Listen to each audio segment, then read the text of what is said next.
Good evening. You're watching the Cheese Room podcast. I am the caller, and I'm tired. I'm hungover. I've had a day out with the kids today, so I'm slightly knackered. But it's glorious, isn't it? It's glorious. I'm even still wearing this beautiful Spurs bit of clobber that cost me 95 quid in the club shop last night. Just because I was so high on life, and I'm sure you all are too. We're going to get through your comments during the show. Send your super chats in. I've got some fantastic guests with me tonight, and I've also got Steve Diver. Let's go around the room. First of all, Dave, how are you? How is Australia? How's your hangover? And nice merch, by the way. Yeah, I'm fully Cheese Room merched up. I'm on brand. But Yeah. I think you should put. Yeah, but I know you've had a tough day. Do you want to put me in my usual place in the panel, which is bottom right, like that triangle we talked If you about? want to. That's much. Oh, that's. Do you much feel better. more at home? Oh yeah, I'm much more comfortable there. Thank you. I like having HG above me, looking down on me with his words. Really good. Thanks. Like yesterday's reaction show. Sorry about I was a bit hungover and a bit slurry, talking about tantric sex and all this kind of stuff, liking myself to Nelson Mandela. But we won 3-0, so happy days. You can get away with anything when you win 3-0. A massive welcome back to Matt Hayes. How are you, Matt? I'm good. It's hard not to be absolutely ecstatic after what we saw last night. And well, if the conversation on the podcast tonight is anywhere near what we had before we came live, I think it's going to be an interesting evening. It will be. It will be. Yeah, yeah, absolutely. It'll be fun. Joining me as ever, HG. How are you? How's Vienna? No one cares. We just want to hear you talk Spurs, but I'll be polite. Okay. Yeah. Vienna is fine. 30 degrees today. I had the chance to go to a football match tonight, and I, right at the last second, decided not to go. And I'm pretty certain it finished 0-0. So I'm feeling very happy with that decision. And yeah, Spurs. Friday the 13th was a good one this year. It was, wasn't it? It really was. And if I've got to introduce him, a man who really needs no introduction, the face behind Conte Cam, the accountant, the man for all things financial. It is Mr. Diver the Fiver, as he's now known. How are you, Steve? I'm good. I can definitely get away with the shirt. I've worn it on many client conference calls today, and every single client commented on it, mostly to the positive. I'm good. I mean, I think we're all good, aren't we? I think if you ask the entire chat room, I think everybody's pretty damn good. Yeah, I think so. 50 people watching already after 3 minutes. That's great. Hit the like button when you come in the room. Please do.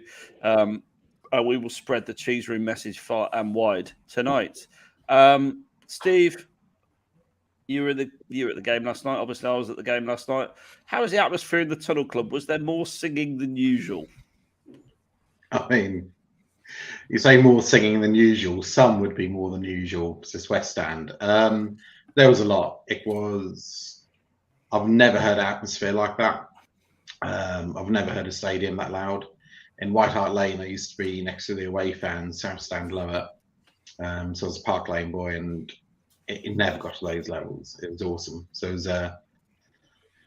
was good. It was loud. I don't know if you guys have seen on Twitter the kind of like photos of people's Apple Watches that were saying it's a bit too loud in here. So that's pretty cool. You know, when your stadium. You like this?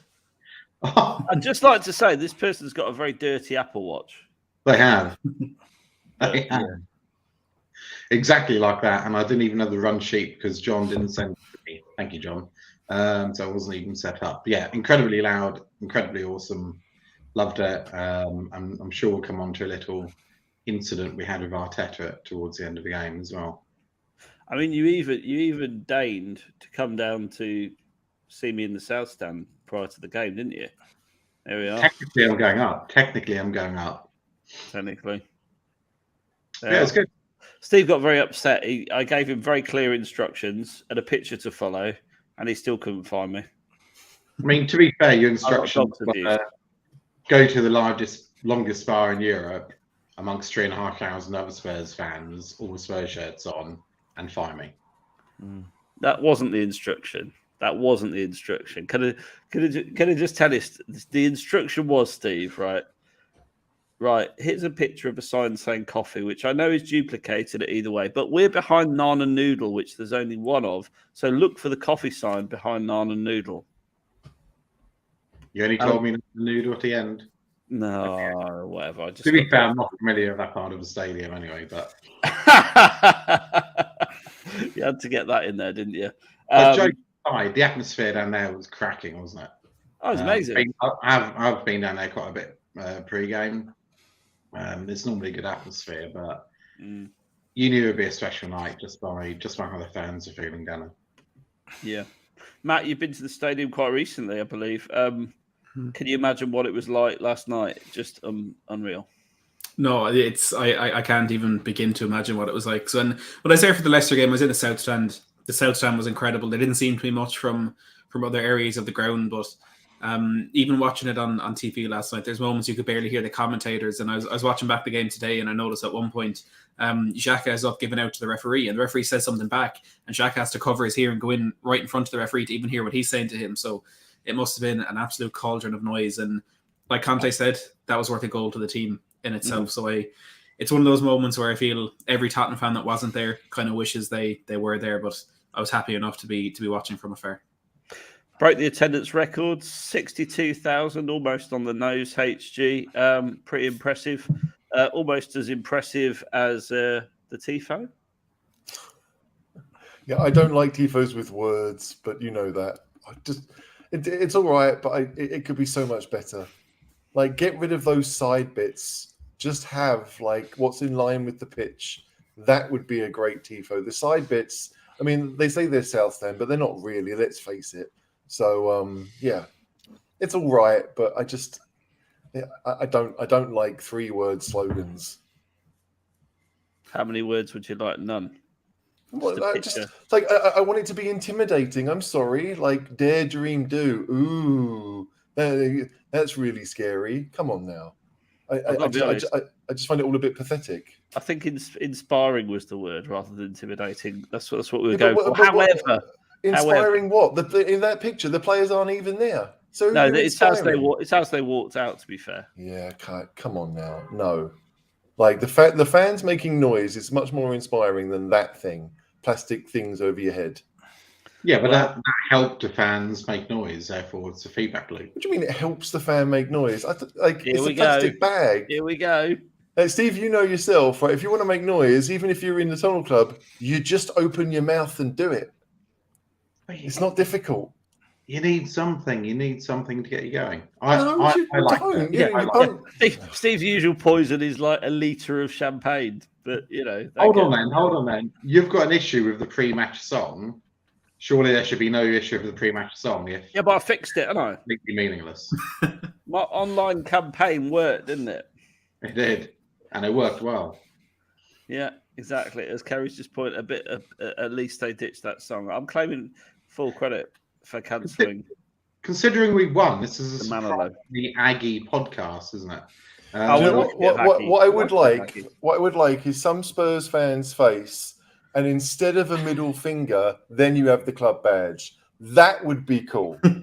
I would like that. They could do that. But no, we get letters in the club font. And I'm sure there are going to be T-shirts that you can buy at any good Spurs shop or online that say dare, dream, do, and the club will make a lot of money. It's not about enhancing the atmosphere. It's about enhancing the brand.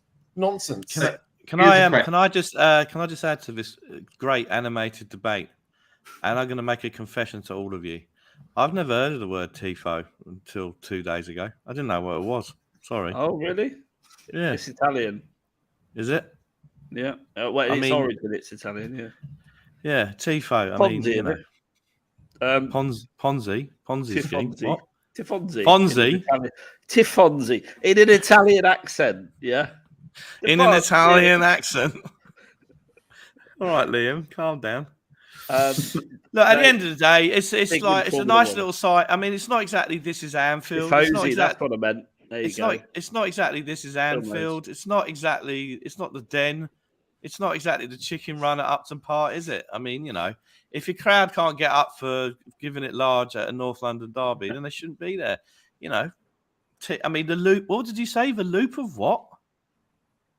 I don't know. He said the loop. Diver the Fiver said the loop of something or another. I can't remember. Anyway, the feedback loop. It's a North London derby. You don't need a feedback loop for North London derby. Where we're up for the Champions League. You've got to get You'll be getting amongst it. some feedback in a minute. I tell you, there's the loudest rendition of "Fuck Off Back to Woolwich, North London is ours" I've ever heard. Well, that's better. It was just awesome, and you nailed on the head, Matt. Normally, you get a bit of singing from the South Stand. If I'm honest, our fans are a little bit generally, and I'm speaking, on my own behalf as well, a little bit sort of like sing where we're winning. We're not always behind the team for 90 minutes. Let's be fair, but do it again on Sunday, and well done. But imagine if you can do it without holding a plastic bag over your head. Incredible. Do you think it's possible? Will they be able to do it? I know it's only Burnley. Well, this is the thing. We've got to get up to Burnley, haven't we? We've absolutely got to get up for Burnley, because if we don't, we're going to be in a lot of bother when they park their tanks along the goal line. Look, at the end of the day, the Tifo, as far as I'm concerned, did its job. It looked fantastic in the stadium, in the flesh. It really did. And good advertising, brand management, loved it. Wonderful. I bet Levy's going to coin in it from that. It clearly helped the team, because we won 3-0. So we should do one every home game. That's what I'm saying. It inspired Paul Tierney. That's what it did. He dared and he dreamed and he did. Thank you, Mr. Tierney. Well, look, let's get into the game, because we did actually win 3-0. Voice of the team. Yeah, starting lineup and no Romero. Matt, how gutted were you when you saw that first and foremost? Mm-hmm. Yeah, I almost went to bed, to be honest. It was such a terrifying prospect, because it's not just Sanchez, but it's Emerson with Sanchez kind of protecting him instead of Christian Romero, which was the terrifying thing for me. And I think it was perfect before the game when Conte was asked about it. He was asked, Sanchez hasn't started the game in something like 4 months. And Jeff Shree said, "Is that a worry?" And Conte kind of looked at him, looked away, and looked back and just started laughing. And he kind of was every Tottenham fan in that moment. And when you're missing your best defender, it's always going to be frightening. But when it's someone so error prone like Davinson Sanchez, who in the reverse fixture last year gave away the most ridiculous penalty you're ever going to see, that ultimately cost us the game, it was really worrying. And I kind of, in the build-up to this game, I've been talking a lot about the fact that Conte knows his best 11, and we all knew the 11 players that were going to be out on that pitch, and the fact that it was in kind of a short turnover from that Liverpool game where Romero picked up that injury, there really wasn't long for Sanchez to learn the ropes and to step into a system that he hasn't played before. And I know, of course, there's a lot of him, he's trained in it, he's watched Romero play for so long, he knows it, but in terms of actually playing in it, it's very different, and it's a much more demanding system than he's ever played at Spurs, but both in terms of the physical side of things, but also having to step out of the back, having to play a more attacking role, and being able to play the passes that ultimately he proved he was able to make. I mean, 13 passes into the final third is the most of any player on the pitch last night. From minute one when that lineup came out, terrifying, but it proved to be almost futile in the way the game went, because Sanchez stepped up so well. Yeah, unusual that Steve Sanchez stepping up and having a really good game. Got to say, the first couple of minutes he was a little bit worrying, wasn't he? A couple of I think he short passed a couple of times. Maybe he's just getting the weight of the ball after so long on the sidelines, because he's hardly played, has he? Yeah, it's hardly played, and I must admit, when I was talking to Ledley, that's Ledley King, by the way. Drop that in there, yeah. Sorry, they drop it in, yeah. No, like honestly, pre-game, Ledley dropped into the chat. I think just before it got announced. Was he in the Tunnel Club? Was he? Yeah, he only popped down there very quickly, but he dropped in that Romero wasn't going to start. So we all knew who was going to start, and everybody went very pale. But fair play to him. A few minutes in, everybody was even more pale, because he did his typical Sanchez-ness. A few misplaced passes, a few dodgy position moves as well. But he played well. And I think, a player who, as Matty said, hasn't started, so I forget how long he said, was it 4 months or something? He's going to take a while to get back into it. And in that type of game, he got back into it pretty quickly. Did you get Ledley's opinion on Sanchez? No, he didn't come back down again. I think whether I pissed him off or not, I don't know. But Probably. didn't see anybody post game. Well, I won't make you tell the urinal story about Ledley on the air, but that's always a good one. Holding was whacking Son all over the place, Dave. Obviously, he got his just desserts in the end, but clearly set out with a narrative to or instructions to rough Son up, no? Or even a tactic would probably be the more operative word. I was just reading an article by Sam Dean in the Daily Telegraph saying that, how professional Son was, how Son played the situation, how he's kind of, a little bit insinuation that Son's good at the dark arts of football. He shoved him in the back 3 or 4 bloody times, and the sending off should have been a straight red anyway. So, at the end of the day, I mean, Son may have been a little bit lucky to not have a yellow for the reaction, the first kind of them coming together, a bit of biffo on the pitch, mate. It was a bit of biffo. Bit of biffo.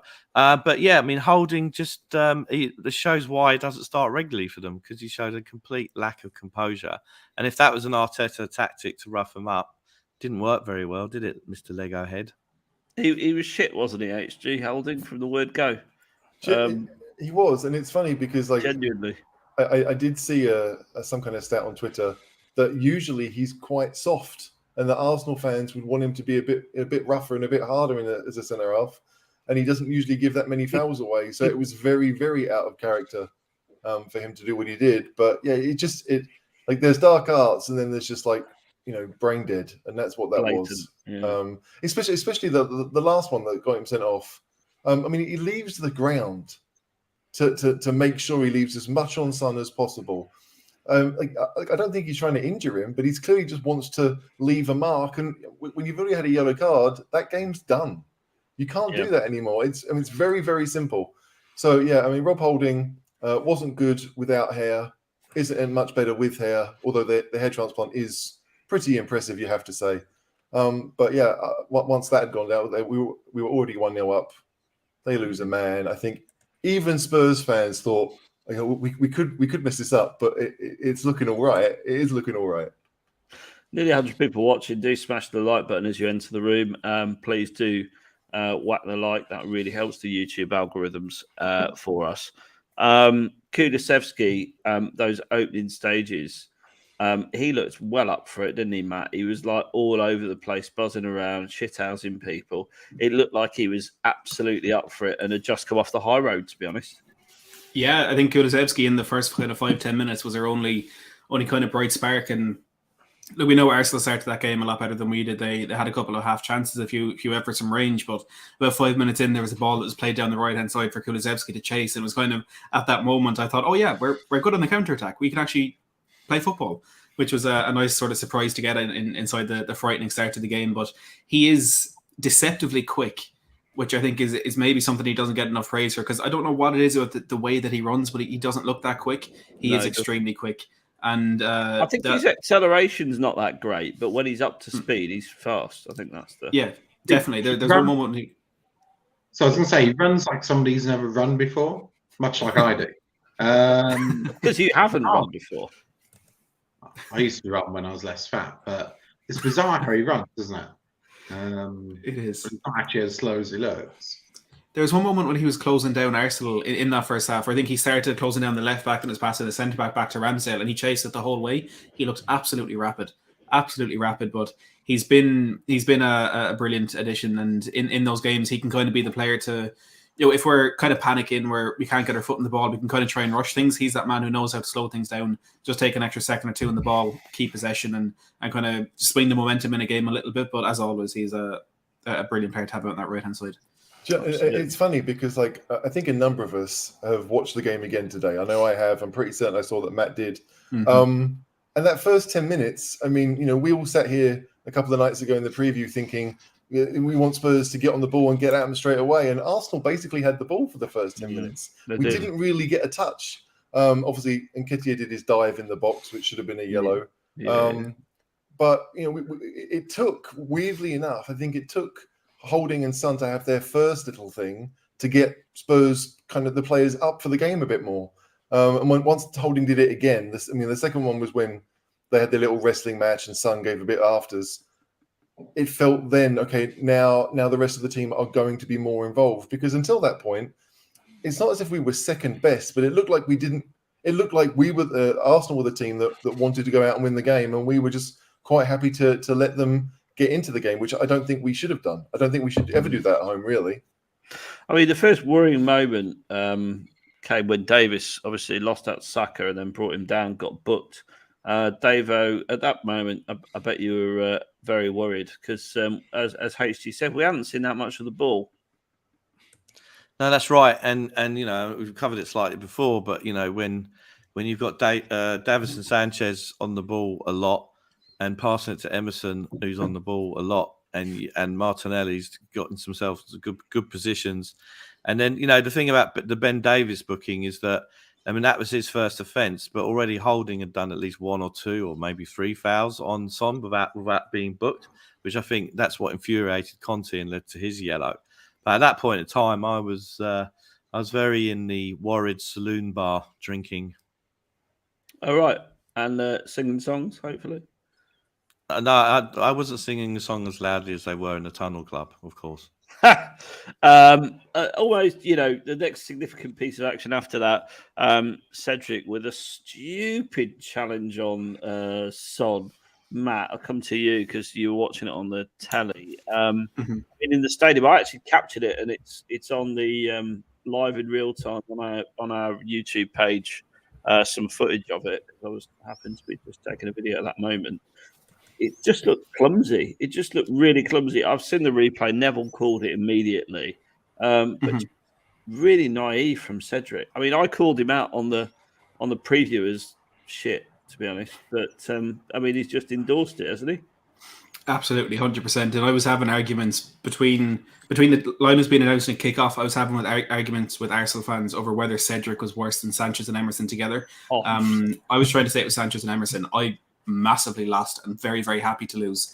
But it was such an innocuous moment because the ball goes into the box. They go up for a header, and quite often when players go up for a header in the box, someone ends up on the floor because there's arms flying around the place, which is perfectly fine. He goes to ground. I didn't think anything of it. I saw the referee blow the whistle. I thought, okay, maybe it's come off Sessegnon's hand when it's dropped down, when it's dropped back down to him. And then he points at the spot. I'll be honest, I hadn't a clue. Had not got a clue what happened, but they showed 2 replays. The first one, it seemed a little bit iffy, but then they showed the replay from kind of behind the referee where you can see the angle that he had on it, and it's a ridiculous challenge from Cedric. That ball, it's up in the air. And fair enough, kind of get close to your opponent like that. That whole thing of don't win the header but put him off. If you can't win it, don't let him win it. But as soon as Son is leaping off the ground, Cedric does a big shoulder barge into the back. And once Son is off the ground, that sort of contact is going to send him flying. And I do agree with that it is soft. It is a bit harsh, but it's a penalty. Regardless of whether it's the smallest foul or the biggest foul, it's a stonewall penalty. And Cedric did us a massive favour. I also think there was an arm in there by Holding when he was flying back in, but he got his just desserts a little bit later. But yeah, it was a very easy decision for the referee to make. And that Arteta coming out after the game saying what he said, I thought was just idiotic, to be honest. Yeah, just really made himself look stupid. Just on this, Stephen Bradley, our lovely Gooner, text me at 9:30 last night saying, "Cheers for keeping it just to 3 goals." So that's pretty much said what he has. So I probed him on it. He said, "We tried to be physical away with no idea how to get away with it, which is a recipe for disaster." Fair play. So there you go. A good Gooner, if there is such a thing, is Stephen. But I'm sure Gunners and runners generally. I'm sure he'd come back on if we asked him. Obviously, Kane dispatches the penalty. Was it death, taxes, and Harry Kane scoring penalties, Steve? No worries at all, were there? Yeah, there wasn't much drama at all, was there? I mean, when Kane's going to get a penalty, he's going to score it. And I think he's scored every penalty he's ever taken against Arsenal as well. Yeah. Although, when we got home last night, I quickly watched the highlights, and every penalty's gone to the left. Yeah. Whereas obviously last night he went to the right. Mm-hmm. Typical Kane penalty. Looked confident. I never like his run up. His run up's a little bit. He does the old. Yeah. Always does that, doesn't he? Never a fan of that, but he scores, and what do I know? I'm an accountant. He's a professional footballer and world class Pretty player. good one. Pretty good one, yeah. So You're a bit fixated with people running tonight, Steve. You know, Kulichevsky, Kane's runner. Anyone else is running you don't like? What's the matter? Oh yeah, I'm trying to get fit, so it's obviously on my mind. Listen, mate, when you smash keto for a few months, we'll go out for a run. I mean, I'd love to spend more time with you. I really would. I know you would. I know who wouldn't. Look, who wouldn't? And then obviously, quick after, Arsenal didn't make any changes really, and then we won a corner 2-0. Harry Kane, lovely little diving header at the back post. Lucky enough that most of the action was actually down my end of the pitch for this one in the north stand. Davo tap in for Kane really with his head. It made it look easy. Yeah, it was a lovely little glancing header from Bentancur that really made that goal. I mean, dare we suggest it was a set-piece training ground move that was executed perfectly? We haven't seen one of them for many a year. So, yeah, I mean, it arrived at the right time, and it was kind of the hammer blow to the Goons. Beautiful moment. I've noticed we're a lot more dangerous at corners since, I mean, certainly the last sort of 3 months since Conte's got his tactics organised, really, and he's getting over his messages to the players. I think Matt, I'm not sure if you've got any stats, or a bit of an idea. We've seemed to be scoring more at corners than I remember for a long time, actually. Yeah, I don't know any of the stats or anything behind it, but when we don't take those short corners, there's nothing I hate more in football. Well, maybe Arsenal, but aside from that, there's nothing else I hate more than short corners. They're such an absolute waste. We started doing with free kicks as well, but I loved. For anyone who wasn't watching TV, you might not know, they put up a graphic on Sky Sports just as Son was lining up the corner. It's like, least goals conceded from corners. They'd like United and West Ham at 1, then Arsenal and Chelsea with 2. It's like, Arsenal aren't going to concede from this, and then it goes in and it's shocking defending, having Eddie and Nketiah marking the key space like that. It was quite funny, but I don't know the numbers behind it, but it's just the Conte effect. Absolutely. And you have to think that most likely Holding would have been the one to mark Kane, right? Now he'd just been sent off, and so Nketiah may well have been the man they leave up the pitch, and so he's back in the box doing defending that he doesn't usually do. But the idea that we would send a corner into the box and Harry Kane would say, "No, everyone else, you try and hit it," that to me means that it must have been some kind of training move, because I just can't imagine that Harry Kane would want to make a run to the back post as if the ball might come there without having planned it in advance. So that's right. It looked great, and we made it look easy. And I lost my shit when that goal went in. I was waking up the entire neighborhood. I didn't care. I thought 2-0 on and one man up. We're laughing. I'll say, caller, can't believe we didn't plug our own video, because we got a video both of the penalty and back a bit, and Conte's reaction, which was reaction at all, which is a bit odd. I mean, you must have missed it when I said the videos on the YouTube channel for the penalty and the incident leading up to the penalty, but also Conte Camso out. You were probably thinking of champagne or something when I was doing it, or thinking of running, maybe, I don't know, but I did mention it. Half-time break came. Everyone was happy. I didn't even go for a beer. I didn't want to leave my seat just because I didn't want to miss the start of the second half. Good job too. Half-time, 2-0 up, 10 men. What are you thinking at that point, HG? At half-time, I wasn't massively. I mean, I wasn't nervous. What was I thinking at half-time? I was thinking, "Oh crap, my daughter's woken up. I've got to go and put her back to bed." But yeah, no. Even though, I mean, I said this before, even though we know Spurs have a propensity to throw things away, I didn't think we were going to do it, because like Arsenal didn't make any subs, they didn't make any changes. They kept the same 10 out there. They just kind of moved them around a little bit, and I mean, maybe they didn't have many options, but I just felt as if, I mean, they kept their attacking players on the pitch, which is always a bit of a danger because they can do something, and they had a couple of decent chances in the second half, but at half time I wasn't really worried. I was just more like, how many is this going to be for Spurs? Well, at half time, during the interval, there was a young boy called Riley who took his penalty. I don't know if I do know, actually, Sky did cover a bit of that, and that was just a beautiful, heartfelt moment, if I'm honest. As and as a parent, I'm sure every parent can relate to that situation, and it was just heartwarming, wasn't it? Did you see that, Matt? Riley's penalty. Oh, sorry, you're on mute, mate. Apologies. Yeah, they kind of showed it, just the penalty be taken, and the celebrations were brilliant. Was it Mickey Hazard was on the pitch as well, and they went mad. It was such a lovely moment. And even Alistair Gold, I think, in his video today was talking about it, and he was saying that he didn't want to leave a seat at halftime just because he knew Riley was coming out to take that penalty. And it's moments like that are, it's what you love in football. I know Tottenham have done a lot for kids in the local community and stuff, but getting to see something as wholesome as that is a moment that Riley's going to remember for the rest of his life. It's such a wholesome thing, and it's, again, such a simple thing that can become so magic. It was really, really great to see. Yeah, incredible. And stuck one past Pat Jennings, no less. So, but that was Arsenal version Pat Jennings. It wasn't the good one. Yeah, you're right. Yeah, it was definitely. Definitely.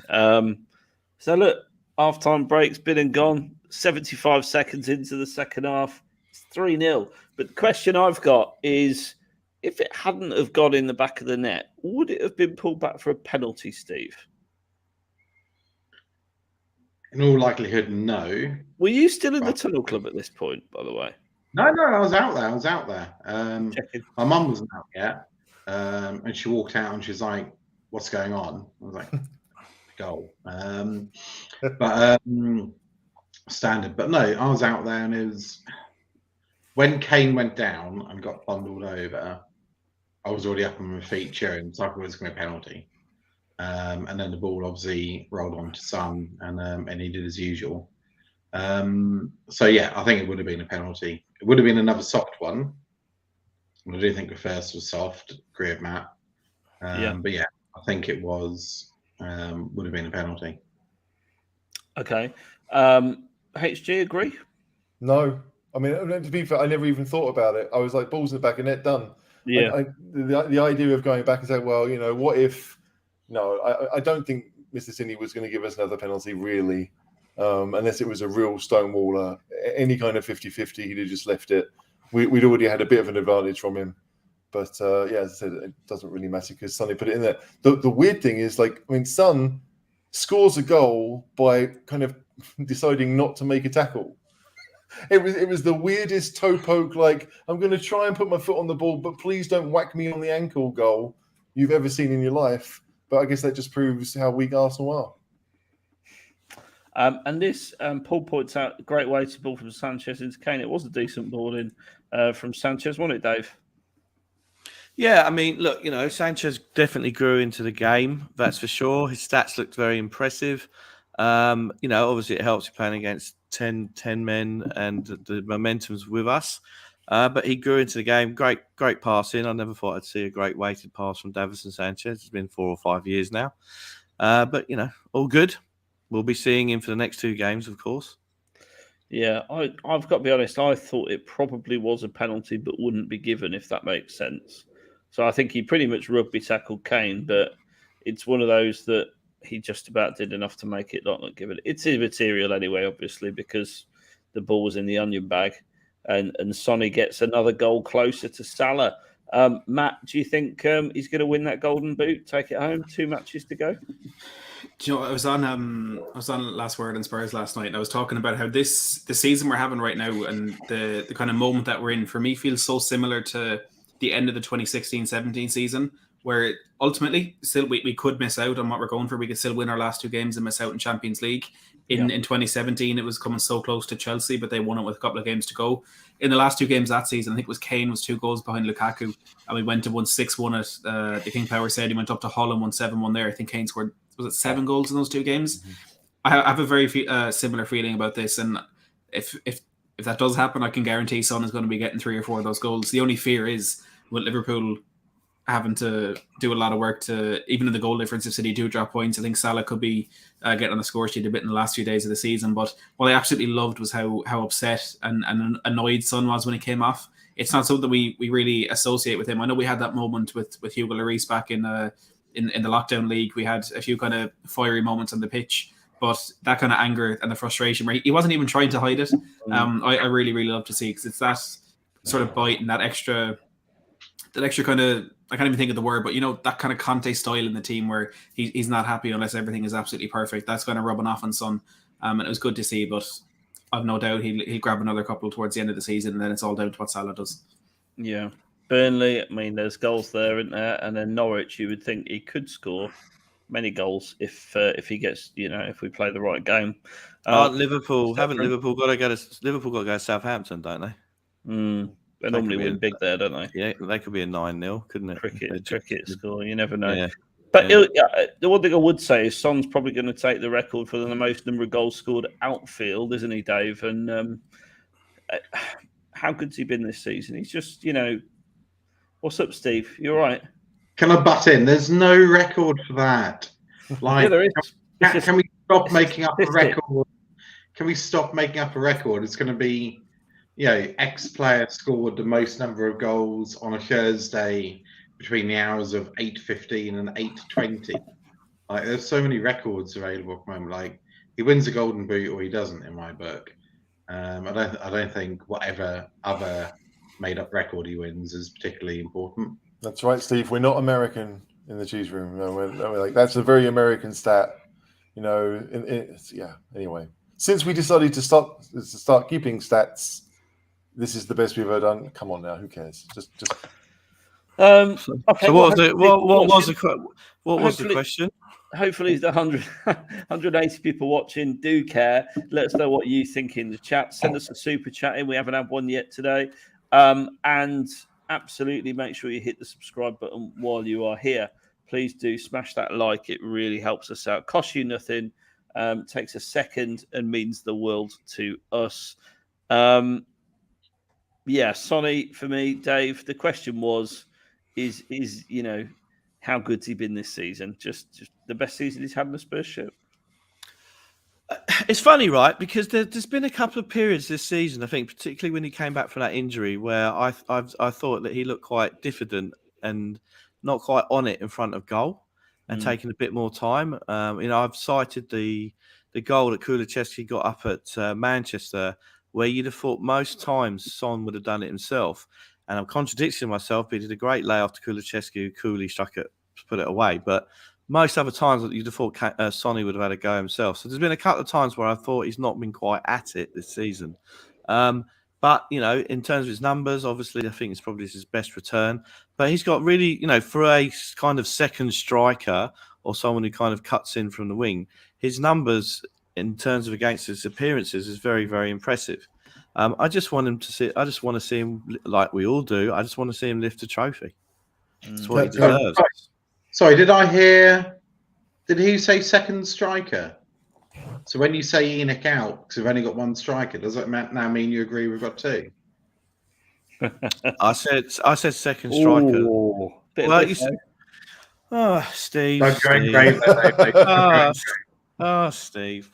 One victory over the North London derby, and then the rhetoric is that Enoch are doing a great job. But one win in the North London derby. To be fair, Steve's maintained that rhetoric for a lot longer than the North London derby, and he is quite balanced with it normally. You're just, on the. Do you think so? I don't think so.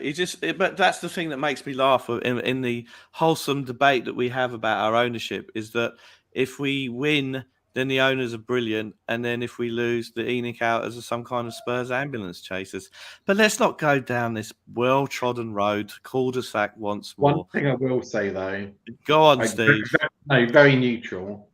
One awesome thing I thought about last night was there were no Enoch out, there were no Enoch in, there's no loyalties other than to Spurs last night in our stadium.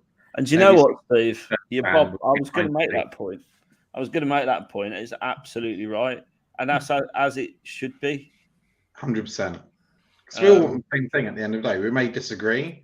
Yeah. That's totally fine. But all we want is to win something. Yeah. Me and Dave never want the same thing because he's always wrong. But generally speaking, most Spurs fans want the same thing.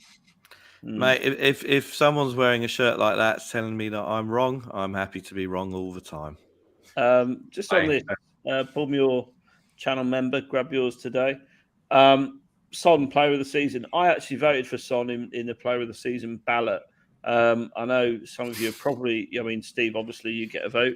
Are you 3-1 Hotspur, or are you in the one Hotspur? Matt, you're nodding, yeah? Yeah, I have a one. Does that mean I can vote? Yeah. Unbelievable. I didn't know that. That's an extra vote for Son. So that's 2 from you, caller. You should have had an email, actually. You should have had an email, so check your inbox. Oh, no, the club never... They don't like me. They don't talk to me. Don't worry, Matt. The club don't like me either after last night. Yeah, Steve was probably moaning about, having a paper ticket. God damn, a paper ticket. I may have emailed the board yesterday. And Of all things. HG, are you a one Hotspur? You must be, surely. No, I don't give any money to the club. Are you kidding? I've got my CRN number. That's all I need. I buy stuff, but there's no point me being a member when I live where I live. I'll do what everyone else does and just get one off a friend somehow.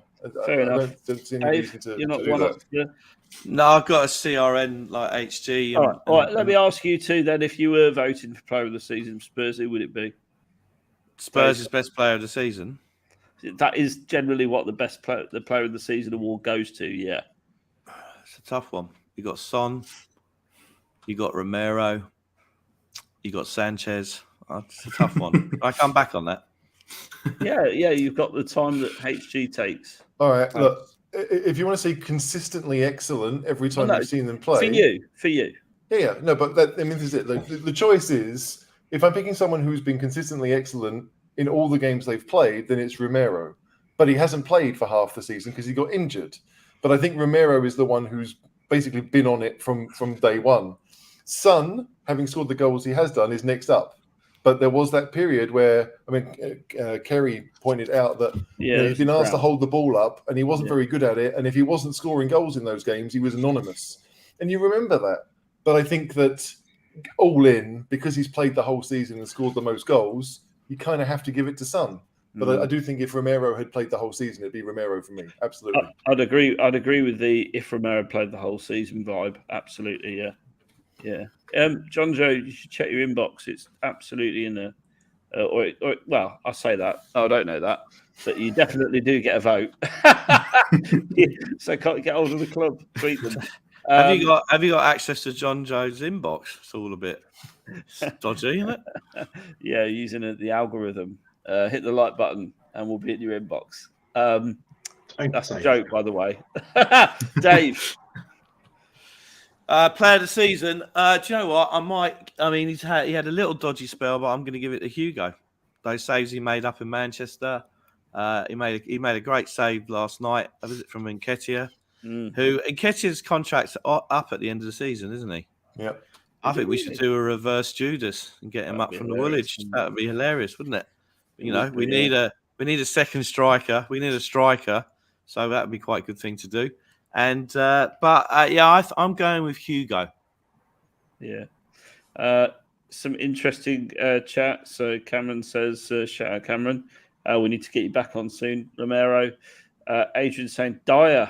Dyer's been pretty decent, to be fair. I agree with that. Because Dyer was pretty good under Nuno. I mean, it was a slightly different formation, obviously, but he was pretty good then. The team didn't play well, but Dyer was pretty solid. And obviously under Conte, he looks like a middle centre back that he's been there his whole life. And when we had three at the back under Pochettino, he was never the middle one then. He was always to the right of Toby. So it's interesting to see that he just feels very comfortable there. But it obviously helps that Romero is a very good defender and Davies that's his best position. So the three of them work well together. There's no doubt about that. But it's been Dyer's, if it's not his best season, certainly one of the top two. Mark's trolling, definitely trolling me.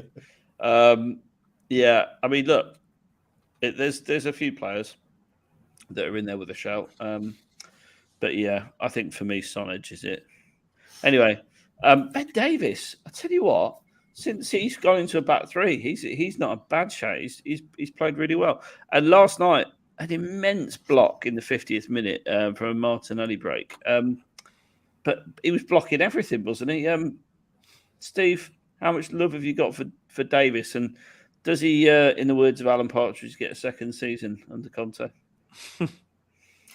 He does. I mean, I don't think he is. I feel really hard saying this because he's. You're going to be a long time. You're going to be a long time. I'm going to go get a beer while you do that. Will be. Because Everything I hear about him, he's top end professional. He never complains. Always trains hard. He doesn't whine if he's not in the first team. I think, and I hope, over the coming seasons, he'll be an excellent squad player for us. He can play left back, left wing back, kind of. He can play left centre back, which he's doing very well. So he's reasonably versatile and he's a good quality player. I don't think he's a good enough quality player for us to get to where we want to, which is obviously challenging for the title. And everybody, I think, would agree we need a new left centre back. That's sort of in defence. But chuck him on a bench, play him in games, keep him in the squad. I don't want him sold. So I think he's a good professional, he's a good quality player, and he's no hassle. So keep him around. I like him a lot. So you think we should be in the transfer market this summer for an established left centre back kind of player, the kind of an established 25, 26-year-old in the market that we should buy? Is that what you think, Steve? I feel like I'm heading into a trap here, but yes, I do. That's just a purely innocent question, Steve. I don't know why you're so suspicious. No, I mean, of course, I think Davis is not a top player, but I think he's a very good squad player for a very good Premier League team. I think that's what his level is. I think the best way to put it is Ben Davis is kind of our James Milner, is how I heard someone describe it last night.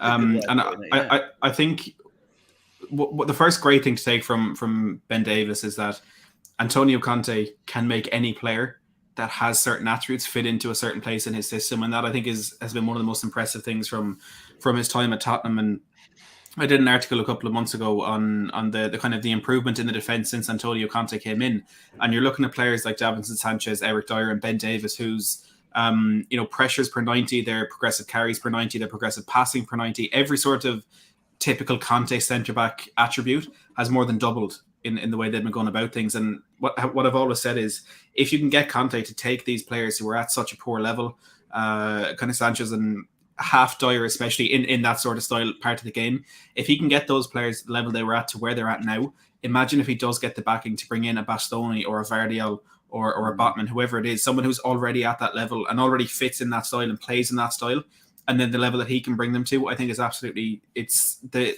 sky is the limit. And I've said it a few times, and I've been surprised that no one has kind of bit my head off for this one. But I think if we do get a Bastoni or a Vardiel on that left side, I think that defence is better than what we ever had with Alderweireld and Vertonghen, purely because of what they offer on the front foot as well, which is, I thought we wouldn't see that for a very long time. What about Pau Torres, Matt? What do you think of him? I'm a fan of Pau Torres. I think he got a lot of criticism after the game against Liverpool, where he's saying, he couldn't keep up to the pace of a Premier League team or the physicality. I mean, it's one of the first times he's played a team like that. I know he played against Man United last season, but United are Man United, so they don't really count. So the fact that in that game against Liverpool, he was incredible. In that first game, in possession, absolutely outstanding. And for Villarreal to play the way they did there in that game, it's maybe shows kind of a bit of how psychotic Unai Emery is, but it also shows how brave he is and how brave and competent and confident those players are. I thought Pau Torres really stood out amongst all of them. Some of the passes he was pinging into midfield, he's under pressure from the likes of Salah, Mane, Jota, Diaz, whoever it was. He never looked out of place. He never panicked, which is, I think, exactly what we've been most impressed with Christian Romero. So for Pau Torres, I'd absolutely take him as well. I just don't think it's that realistic an option, because if we're to believe Fabrizio Romano, as I always would, he was very close to joining Spurs last season, but opted to stay at Villarreal for the Champions League. At the moment, where it looks like we may not get Champions League, I think if we don't, that deal is gone. But for me, Bastoni is the number one option. If we're getting a centre-back, if we need a choice, it's Bastoni every day of the week for me. Sorry, Matty, negative haze. Did you say it looks like we're not going to get Champions League? Well, what I meant is it's not in our hands. I think we obviously need Newcastle to do something for us on Monday if it's going to happen. But right now, if I had to predict, I would say I think Arsenal will get it. But I've been wrong many times before, Steve. I don't know how well you know me, but I'm wrong. I'm wrong quite a bit. So maybe this is another one of those. Keep moments. being wrong. I'm happy with that. I'm happy for you to be wrong. Matt, I think it's very sensible to take the pessimistic approach. But what's not very sensible is not hitting the like button. There's 180 people watching the broadcast, only 76 likes. Please do smash that like button. It really helps us out. It costs you nothing. Takes a second. means the world to us at the Cheese Room. So do please hit the like button. Just rowing back on Conte, he gave the strongest sort of indication today that he's going to be there next season, certainly, when he said, I'm 100% committed to the club. Now, that's something, I mean, that might only be anecdotal, or it might just be the fact that he's high on life after a win in the North London derby and that atmosphere. Or scared to say anything else if he walked down the high road and saw the amount of people that were there sort of chanting his name. Dave, was it ever in doubt that he's going to be there next season? I mean, after the Man City away game, he was talking about this is the best bunch of players he's ever worked with, and everything's rosy in the garden. And 3 days later, we got beat by Burnley, and he's going to talk to the club owners about whether or not he's the man for the job and all the rest of it. He's he's up and down like a roller coaster. So what's his options? PSG possibly. I'm not sure that he would fit in very well at PSG. I think they're like the Harlem Globetrotters there, even more than Man City. So I don't think his personality would fit there. And look, I think what you got to remember is for a lot of the way club owners think and club owners work is that he is the man who successfully sued Chelsea for unfair dismissal. So he's, the question is that, we were desperate to get him in November. Levy didn't convince him of the club in July when we were in talks with him then. But circumstances changed in November, both for Tottenham and for Conte. And we'll see where we go. I think he'll be in for next season, but it's a question of getting the right backing. Is he going to get the backing that he wants? He's very clear. He says, I need this, and wants the club to deliver on it. And it's not the club to deliver it. I mean, season's starting early next season, isn't it? Because of the World Cup. So when's the deadline day finish for the summer deadline day? I think it's still the end of August when it comes to transfers, but the season starts August 6th, I think. Yeah. So we don't really want a minibus turning up from Heathrow Airport with four Juventus reserves turning up on August the 30th. We need to get the player. If they're as good as Bentancur and Kulusevski, we do, surely. Yeah, but it would have been nice to have them in the first week of January and not the last week of January. Davo, mate, they're never going into Heathrow. They're going into Luton or Stansted. There's no way they're going on a non-low-cost carrier. They're going to go Ryanair. We both know that. If you want to pull me up, excuse me, let's not criticize Ryanair. All right, I'm a proud Irishman. Okay, and I will not take any Ryanair slander. They're always on time. I love a bit of Ryanair. They're always on time, and then they play that ridiculous fanfare when you land. It's important. It's important to always be on time, isn't it, Caller? I set you up for that, and you have smashed it out of the park, sunshine. Anyway, look, I think he probably will be there at the start of the season, but he's the most impressive managerial appointment ENIC have ever made, born out of necessity, and they've got to back him in the summer. And if they don't, he's very clear. He's a winner. He's at the peak of his coaching career, and we got to. If he wants X, we give him X, and off we go. The question is whether our owners do it. Maybe we'll have a nice bridging loan at a low interest rate from Joe Lewis to finance it all. Yeah, you can dream, certainly. Becky's in the chat. Shout out, Becky. Burnley will really show if we've got what it takes to build on North London derby. Totally admit it. John's found his email, which is important. Clearly it was. See, I tell no lies. I tell no lies. John, if there's any other queries we can help you with at all about your inbox management, let us know. We're happy to help. If there's any ticketing issues, we've got the man here, Steve Diver. He will absolutely. He's an accountant, but he can do a bit of solicitation as well. So I'm sure he'd take your case to. Yeah, I knew what I was saying there. He can absolutely fix you up with a ticket, no problem at all. Just contact him. Going back to Conte, I would put a significant amount of money on Conte being our manager at the beginning of next season. But you've always said that, Steve. That's because I know he's not going anywhere. So there you go. Zero lost bet. Absolutely.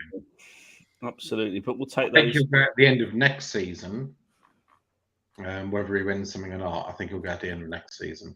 But he won't go this season. Okay. John, check your junk. I mean, your junk mailbox. That's what I mean. Check your junk mailbox. Sometimes it goes in there as a promotion. And yeah, I mean, Sonny furious at coming off, Bergie and Lucas on. We knew the game was dead at that point, didn't we, HG? Yeah, like you can tell the game's dead in my house because I start going on Twitter and doing social media stuff. If the game is important, I'm watching the game. I'm not even bothering with any of that nonsense. But if I want to tell people something or pretend I've been funny in some way, then and when the game is going on, then I'll be doing that. But no, the game was over. 3-0, it was done. It really was a question of, are we going to really go and get 4 or 5?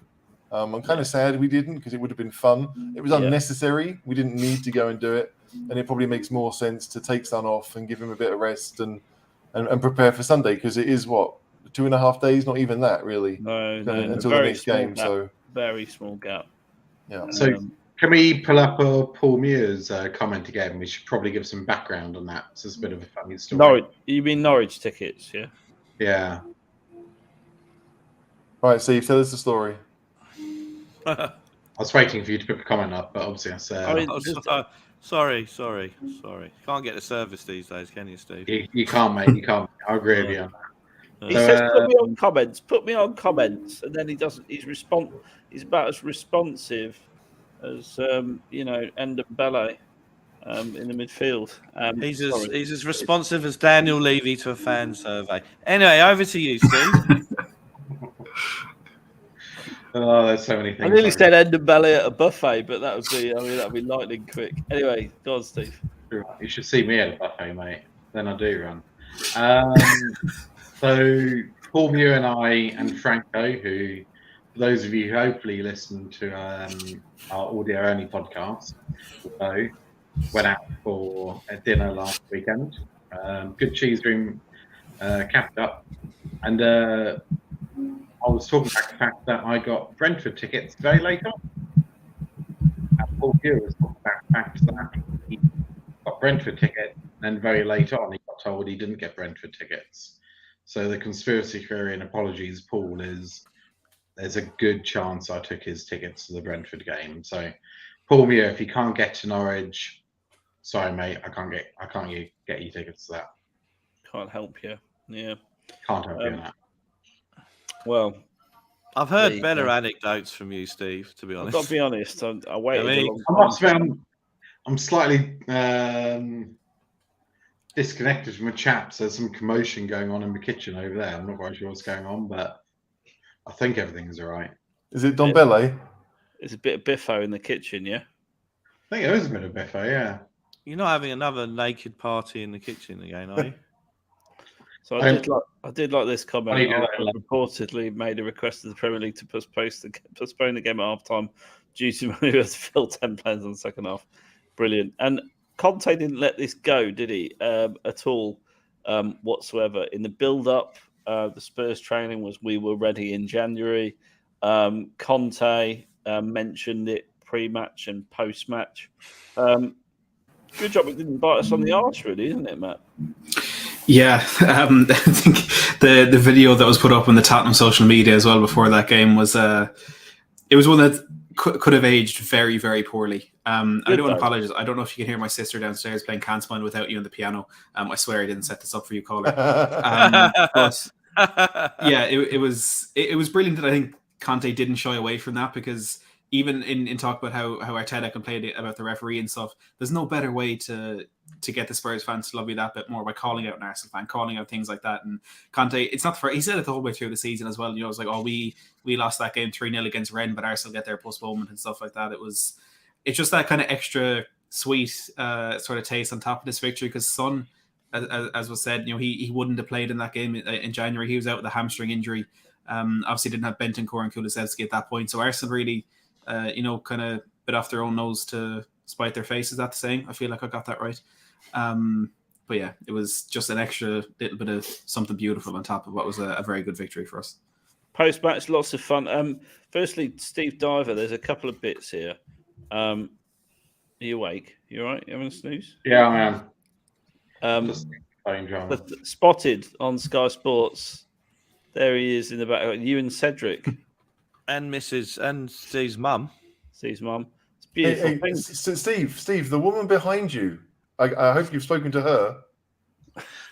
No Someone- joke of life. It's the first time I've seen her. I wish I had her done. I've no idea who she is. Someone said on the show last night it was Meghan Markle.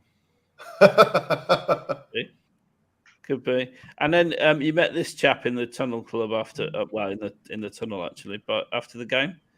Tell us about No joke of a lie. I kind of drunkenly, I was a bit rude. He may have been speaking to his friends, and I kind of bundled in and said, "Can I get a selfie of you?" I don't think he was too impressed. So, Tanganga, on the off chance you're watching this, I don't think you are. that. On the off chance you're watching. Apologies for being a bit rude. Had a very small chat with him. Obviously, he's out for the rest of the season, but seems in good spirits, and I hope he comes good for us because he's still young, isn't he? And I think if he's got a bit of good coaching from Conte, he could be. I don't see him ever making it, if I'm honest, but obviously don't tell him that if you bump into him again. Not first team. I think, again, a good squad player. A few people in the chat have said, Yeah. you know, whether we make Champions League or Europa League, we're going to need depth. You know, either competition, we are going to play teams who aren't, as good as us. We do need depth. So having him to bring on or to start a game against a relative nobody club, I don't think it's a bad thing. And he's homegrown as well. I think the issue with Tanganga is that I think his distribution is pretty poor, actually. So one area of the game that he really needs to improve on is that. I mean, you've seen the likes of Davis and Romero get forward from the centre backs position this season, and they're pretty good at doing it. His distribution needs a lot of work. But the reality is that we've got 6 centre backs on the books. We play 3 at the back. You look at Roden, you think that he's probably going to go to get game time somewhere else. I'd like to see us sell Sanchez because I just still think he's bloody awful. So we definitely need to get a left-footed centre back as competition for Davis. So, I think Tanganga will probably stay. And then you get a left-footed centre back, and then probably we probably need to buy two centre backs as it goes. But I think we need to have 6 because if you look at it now, Roden came off the bench. He was our last fit centre back, isn't he? Yeah. That's what we got left now. I bet Paul got. I nearly said aroused, but very excited at that moment. Paul, let us know in the chat what you thought of Roden coming on. I bet you were over the moon. I like Roden. I want him to have a little bit of a chance because I think he's a decent player. But he's been unlucky so far. I mean, the disaster. Does your sister take requests? No, talented. There's a joke in there somewhere, but I won't make it. No, don't make a sister joke, Steve. Come on. Let's talk about Arteta. So post-game, I mean, he was a bit tearful. He was a bit upset, wasn't he? And I heard that he's a bit rattled. Massive shout out. That is a good one. There's a good one of Conte giving him some advice. Conte did give him some advice, didn't he, HG? Do you remember? Were you aware of what he said to... something along the lines of "Don't complain so much." Yeah, slightly ironic, but slightly, slightly ironic. But yeah, I mean, deserved because he is very much, Arteta's the kind of manager who, when things are going well, he likes to give it, but when things are going badly, he just wants to run. So gunners and runners. Perfect example. I mean, like I do feel like in many cases, teams are like dogs. They look like their owners. They look like their managers, and we're going to be a bit like Conte, where we all know what he was like as a player, a fantastic player, never say die attitude. And Arteta, I didn't get that from him at all when he was a player. So if Arsenal turn out to be the image of Mikel Arteta, we could be seeing 3-0s, 4-0s against them every season. Because they feel Arsenal very much like the epitome of a flat track bully right now. They're good enough to beat a lot of the teams, but when it comes to the bigger games, like Chelsea imploded against them, but Chelsea would usually win that game as far as I'm concerned. Man United if Ronaldo's on penalties, who knows what goes there? And West Ham had the Europa League to think about. But I think, generally speaking, with Arsenal, they are Arteta, and that's a good thing for us. I agree. I mean, built in his own image. That is his image, isn't it? That's wonderful. Nearly 200 people watching now, 198 people watching, 80 something likes. Come on, smash the like button. It takes you no effort whatsoever. Please hit it. It really helps us out.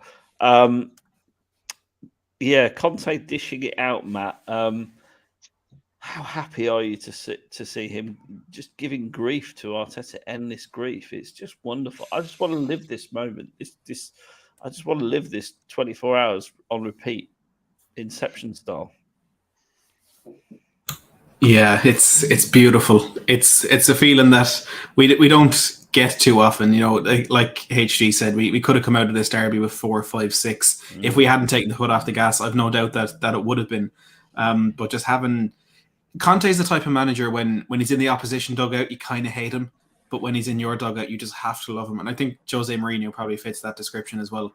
But there's no manager I'd love him to give that crap to more than Mikel Arteta, because those images, that's not a look like a Mikel Arteta. That is Mikel Arteta. He looks like a Lego, and he's just a B-Tech Pep Guardiola. He is just trying to recreate whatever Pep has done, and he's doing it without the footballing knowledge. And it's funny to watch Arsenal think that deserves a new contract. And it's going to be fun to watch them implode, and we'll have the AFT rants and stuff in the coming years. I mean, we'll be sitting here just lauding Antonio Conte, singing his name for 90 minutes of every single game, and it's going to be beautiful. Has anyone been gunner rattling today? I've actually not. I've been with the family all day, but has anyone done any rattled any gunners? Matt, I'll start with you. Have you had a chance to? I haven't, and I'm kind of disappointed in myself. But I'll be seeing a lot at work over the weekend, so they'll be getting what they deserve. I think with the day break, they might feel like I'll go a bit easy, and then they might have avoided the slagging. But no, not a chance. They're going to get it, and especially if we go ahead of them on Sunday. No, the quality of their work is going to be abysmal, because I'm going to be in their ear for every second giving out about their club, which I shouldn't do because it's not professional. But I get over it. HG, you're normally not short of people to wind up. Yeah, but usually it's you guys, isn't it? I just think that winding up people. No, I mean, I did go onto one of the Arsenal forums and read the entirety of their thread that started Sunday or Monday after their last game, talking about how this was going to happen and how that was going to happen, and then during the game, watching them get more and more upset or disappointed, or switching the TV off at 2-0 because they couldn't be bothered anymore. I found some really, really fantastic and funny quotes. I like to do that, but actually conversing with an Arsenal fan, no, it's like, no. Dave, any biffo? No, too much. I love winding up people. It's what I was born to do. I've noticed, Dave. It's my raison d'etre, if I'm going to be posh for a moment. At least there is one. Huh? I knew there was one. Oh, I thought it was just ranted. I thought your raison d'etre was just something eating. My raison dentures, did you just say? Yeah, I've still got them, thanks. You are 50. Dentures are all here, thanks, mate. No, I'm keeping it quiet because I think they could still have the last laugh. It's not in our hands. It's not in our hands. Who's the Newcastle goalie? Dubravka? Yeah. So if Dubravka drops a jar of mayonnaise on his foot Monday morning and they play the reserve goalie, then we're screwed. It's not. We got. I'm being. But who is the reserve keeper then, Dave? Is it Tim Krul? No, he's at Norwich. He's been there for a number of years. Who's the Newcastle reserve keeper? Probably Darlow, I think. Darlow. Yeah. Right. Okay. He's like someone you put in your fans. I just thought it was interesting that you didn't know who Dubravka was, but you were going to say that the reserve, who's clearly much worse than the guy you'd never heard of, and you didn't know his name either. So it was just an interesting way to go about it. Yeah, and that's me winding people up. Yeah, but I've put Dubravka in my fantasy team for 1 week on free hit. Dubravka, is this Russian? What the? He's Kevin De Bruyne. He's in the Newcastle goal. And anyway, the point I'm trying to make is, If you remember that, do you remember when we came fourth when we fucked up third? Pardon my language. No, you mean And- when we came third and we should have come second? Yeah, go on. No. It was the Redknapp's last season when we Oh, came that fourth. one. Okay. When he blew a 12-point lead, right? Yeah. And then if West Brom had got a point against the Gooners, we'd have gone third. And Ben Foster was ruled out for West Brom, and Marlon Fulop, rest in peace, who I think was reserved for us, dropped about 3 crosses and they won it. So that's what I'm saying. It's out of our hands. This is where I come from. It's not pessimism; it's realism. It's out of our hands. So you're expecting Newcastle's keeper to unexpectedly drop 3 into his own net?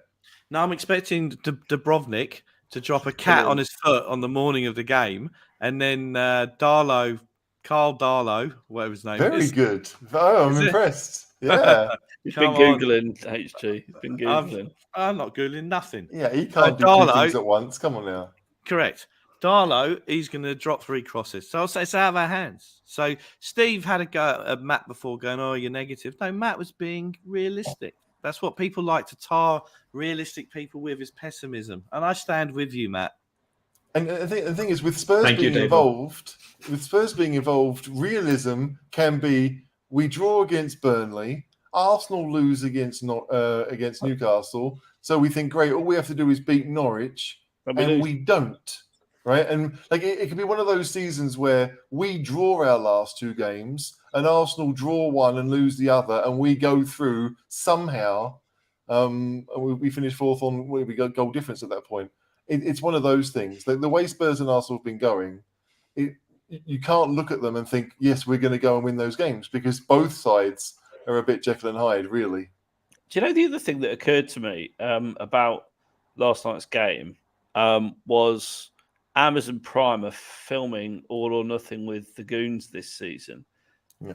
And all I could think about was, oh my God, if they clinch 4th spot at our stadium, that is going to be awful viewing. But the flip side to that is we beat them and then they somehow screw it up, and all of a sudden I'll be a fan again. I'm that fickle.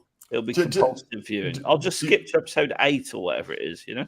Do you not think that Amazon would try and... I mean, it's one of those weird things. Like, Arsenal have signed up for it, hoping that they'd make themselves look good. So at some point you'd be like, look, lads, we've got to keep this in. And Arsenal like, oh, just gloss over it. The season ends at the end of April, and we'll leave it there, shall we? It's a weird thing, because I feel like, you know, when we watched the Spurs All or Nothing that the Cheese Room was in... I'll take that, Adrian. Yeah, it felt like there seemed to be lots of that season that were kind of glossed over.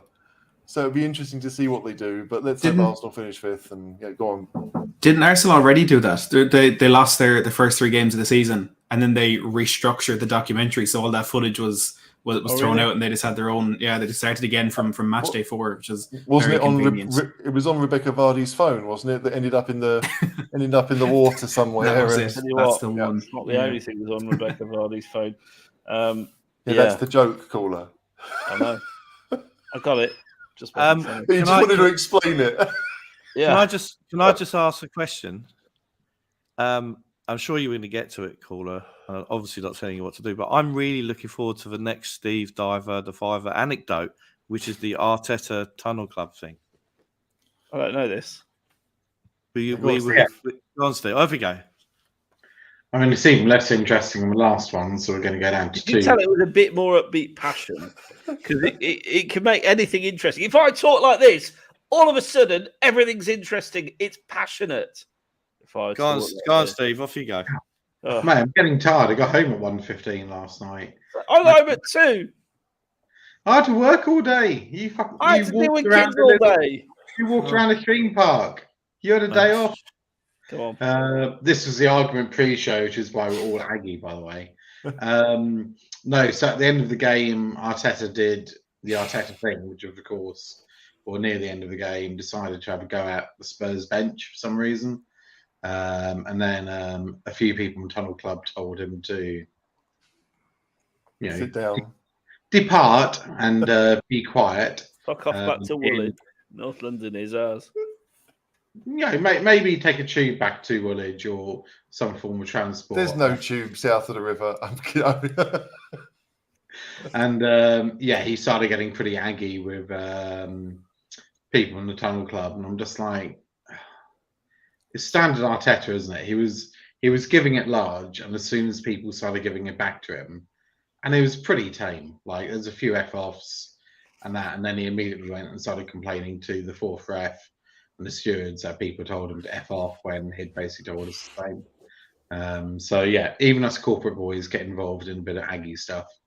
Yeah, like I tell you, when you see the Tunnel Club going out the high road armed with their bottle of champagne and their lobster mornay, watch out, everyone, because they're fucking on it. All right. Sharp steak knives. They're fucking in there for some.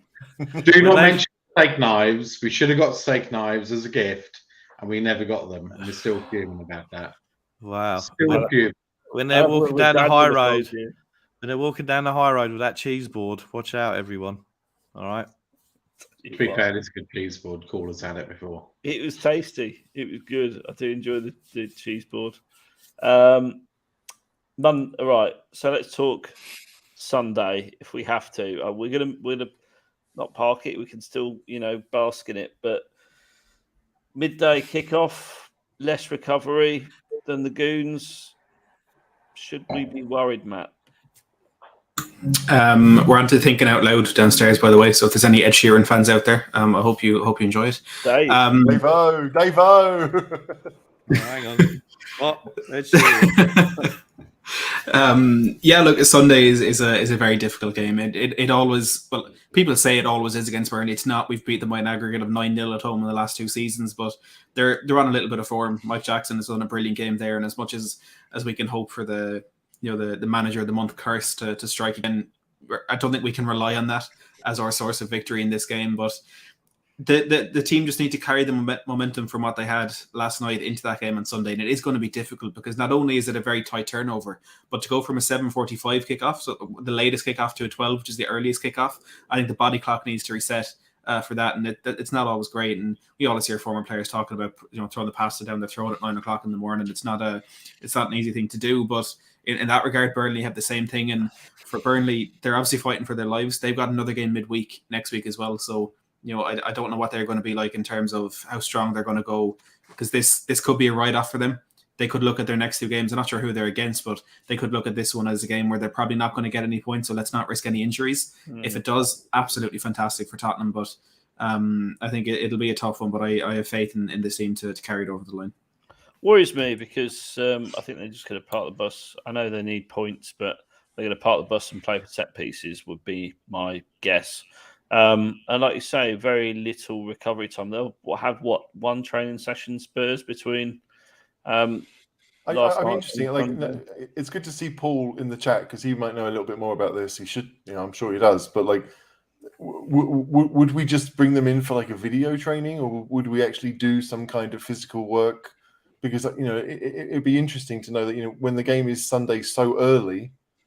And Friday, you'd think would be a bit of a rest day, recovery day. Yeah, what does tomorrow be? Is tomorrow a very light training? I don't know if Paul can put that in the comments what he thinks might happen. But it to me, as a nothing more than a football manager player, I'd be thinking no, just let them recover. They know what to do. I think by this point, if there are no more injuries, we know the 11 that will start. They know what they have to do. Our own tactics isn't really going to change too much, so it'd be interesting.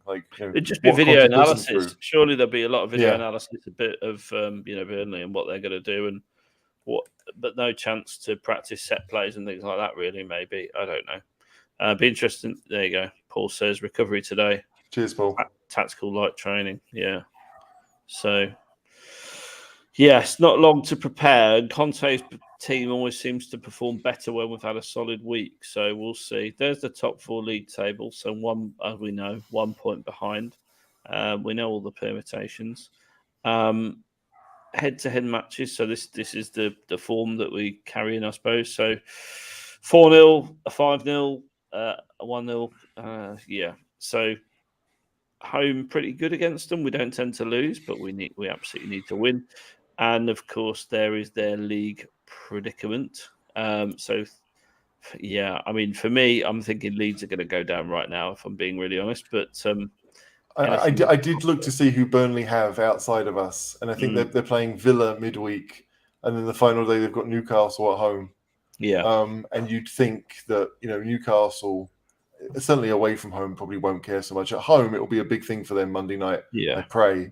But looking at that, Leeds are in desperate trouble, which is kind of a shame because like Jesse Marsh has actually got some decent results for them.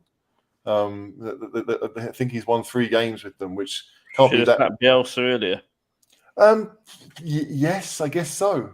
Leeds obviously had massive injury issues because Phillips was out for ages and Bamford too, and I think basically their spine was gone for most of the season. Bit like Arteta. Well, he's spineless anyway, but it does feel as if that Leeds will be the unlucky one because there's not much difference between Leeds, Burnley, Everton, Southampton, and whoever's above Southampton. I feel like we've had two very bad teams this year, and it's just fallen this way for Leeds that their goal difference has been so bad. There's Who have Leeds got this weekend? Do we know? Not off the top of my head. No. I'm sure you can have a Google while we're looking at this.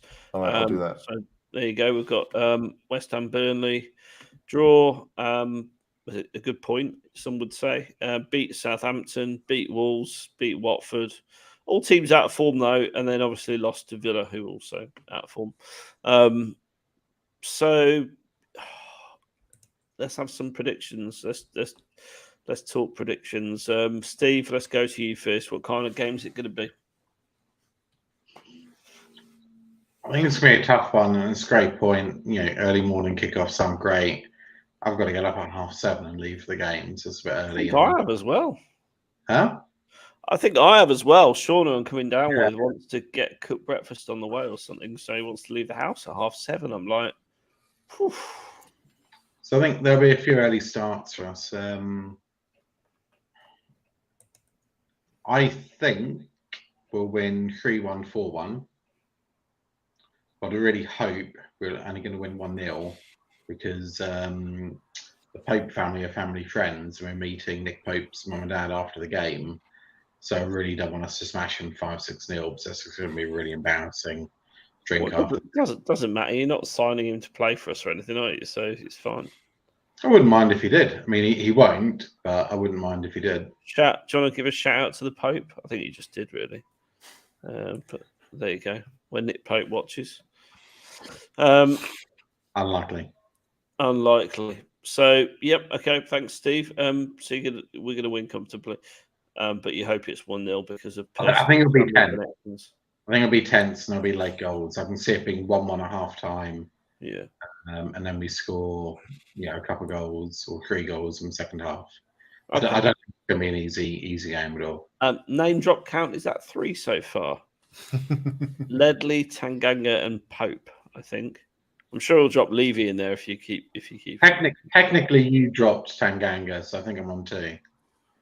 I mean, technically, it was in the run sheet. To be fair, which I haven't got access to. It's only a wonder this isn't you. This is your butler, isn't it, on the left? That is our server. I'll tell you what. Server? Did you just say server? He really did. He makes out he's a man of the people. He's absolutely not. Yeah. Steve, these days when people talk about server, it's like IT. All right. How do you know anything about IT? Well, no, more about IT than you do, mate.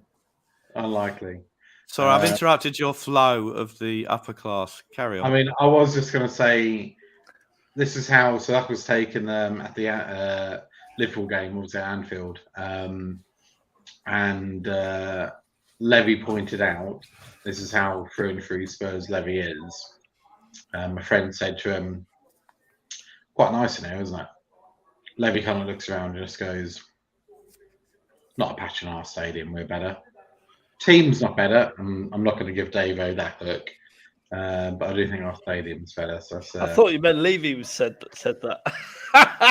No. Okay. So it all comes back to Levy, doesn't it? Right, Davo, let's get back on topic. No comment. On topic. We've still got transfers to talk in a minute. Burnley, as you like northern accents so much, how's it going to go? Look, I'm always worried. I'm really worried about this one. Sanchez is not really good against your. Well, he's not really good anyway, but he's really not very good at the defending corners against your tall defenders, tall strikers. Sorry. So there's that Austrian tall bloke. What's his name? Weghorst. HG. Thanks, Yeah, HG.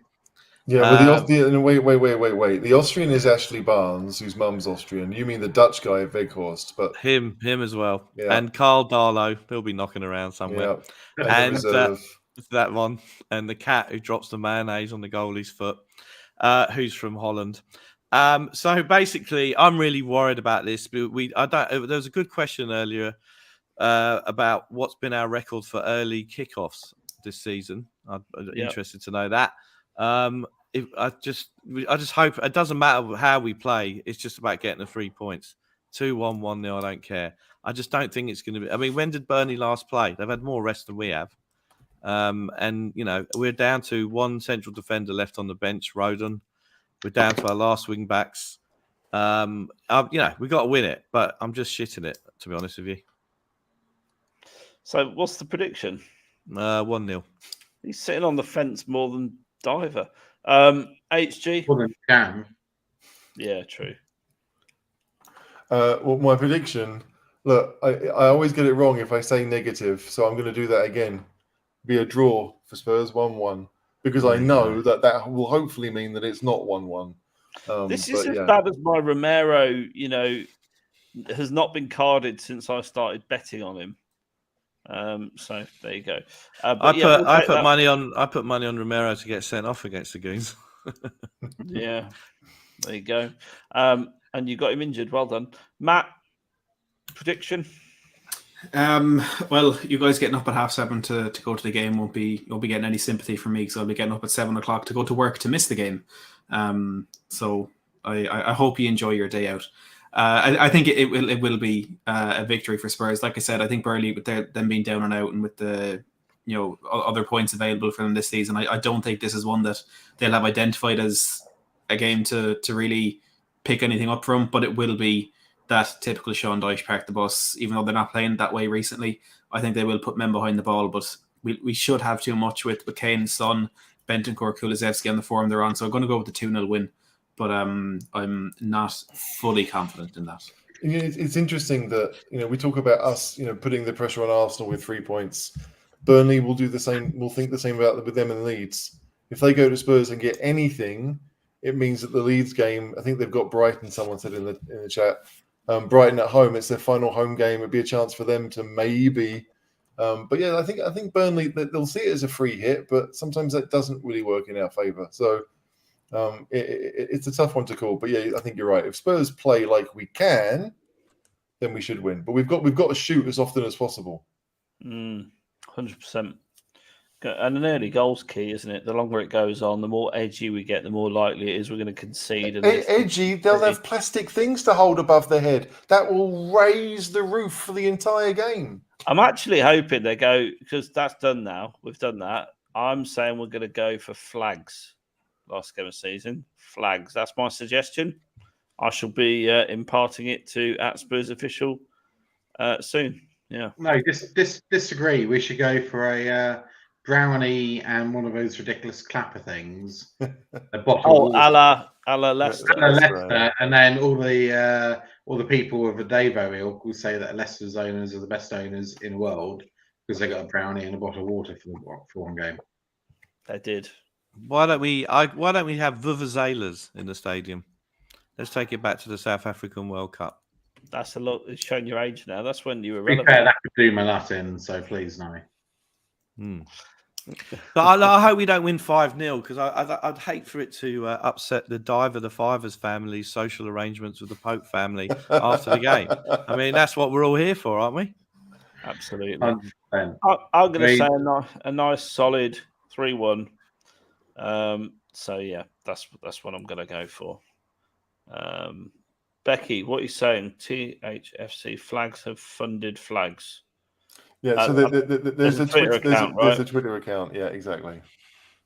That's Yeah. But I think I read they're like 9 feet, which to me doesn't seem very big, even if there's lots Doesn't of seem them. very big at all to me. No, so we'll see. But it's a start.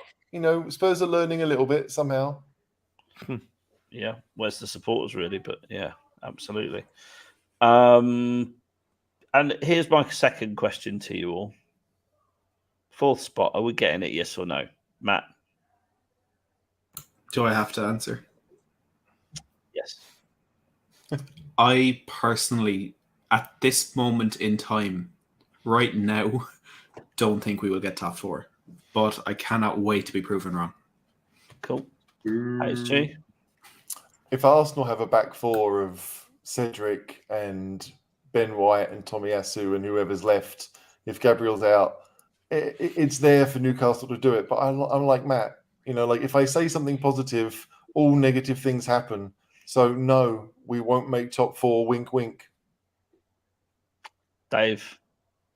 Carl Darlow when he runs out the tunnel on Monday night. There's a really miserable theme developing here. Right, go on then. I said we've blown it a week ago. You did, and then you changed your tune rapidly last night. Well, hang on. Changing my tune means reacting very happily that we beat the team I hate the most and have grown up hating the most. Doesn't make me some kind of hypocrite or anything like that. I was rejoicing in the moment of beating the Goons, right? But I just, something out there in the ether will screw it up for us one way or another. So I don't think we'll do it. All right, thanks very much. Steve? We're going to do it. I thank you, sir. I thank you for having faith. I thank you for believing that we can do it. I'm telling you, we're going to do it. We're going to do it. There's absolutely no doubt in my mind. That result... Or given I'm going to the game, we're going to be in 4th, and Norwich are going to score a last-minute goal from a ridiculous free kick that we give away. Stop it. Listen, this is what's going to happen. We're going to blow Burnley away, surprisingly, for a lunchtime, but we're going to blow them away. We are.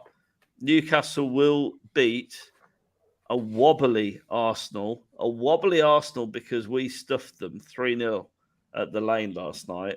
And honestly, I think we'll have rocked them. I genuinely think we'll have rocked them. So I'm going to say we're going to smash Burnley. And they're going to bottle it against Newcastle. They are now the bottlers, not us, under Conte. And we are going to get top 4. Dave-O's going to have to eat humble pie, as he would say, I say. And it's all going to be absolutely wonderful. Champions League next season. Wait, Caller, did you do an accent? Because it sounded like your normal voice. Yeah, we both know that's not true. Look, it's going to be fantastic. And it's the last game of the season. So if nothing else, we've got Daniel Levy's programme notes and letter to the fans to look forward to, haven't we? We sure do. Oh my gosh. I mean, that'll be exciting. What's he going to say this year? He's going to say it'll all start in November. The we had a difficult summer. He'll acknowledge it. We had a difficult summer. Got off to a shit start. I've rectified it. I'm the Ayatollah of rock and roller, something like that. I don't know, but I look forward to Davo dissecting every bit of it and then asking me how football cross subsidises the NFL again.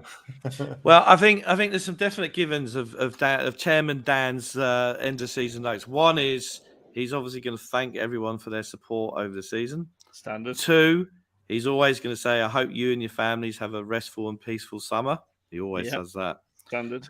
I reckon we're going to see the return of financial fair play somewhere in there. He likes to mention that. I'm looking forward to hearing about who the first fan representative on the board, as promised in last season's notes, is going to be. I think it's Ms. Donna Cullen. And then me. And then I think he will take some kind of credit for the appointment of Antonio and the terrific job the team have done. Hang on a minute. November. Hang on a minute. That's my 5 guesses. Fuck's sake. Well, he did appoint Antonio Conte. You can't I don't like the bloke. You can't really discredit him. And then say he didn't appoint Conte. Unreal. One of my favourite quotes of the season from you, Caller, and there's been many, is that when you said when we appointed Conte, was it November, October? I can't remember. Yeah, late October, I think. Was it late October? Right. Yeah. And you said, you got to hand it to Levy. When he makes a mistake, he cleans it up quickly. Brilliant. Can Brilliant. I just quickly say we appointed Antonio Conte at 10:51 a.m. on the 2nd of November. There we That go. is a fact. There we go. Yeah. There we go. There we go. Best moment of my life. Absolutely. Best moment of Daniel Levy's event. Yeah, don't forget to renew season ticket. Have done. Buy merchandise. Have done. Book tours. Been on them all. Need to revamp them so I can go again. Has Guns N' Roses sold out? Yeah, that's a sellout. It was a sellout straight away. No, in general admission it is. In premium, it's not.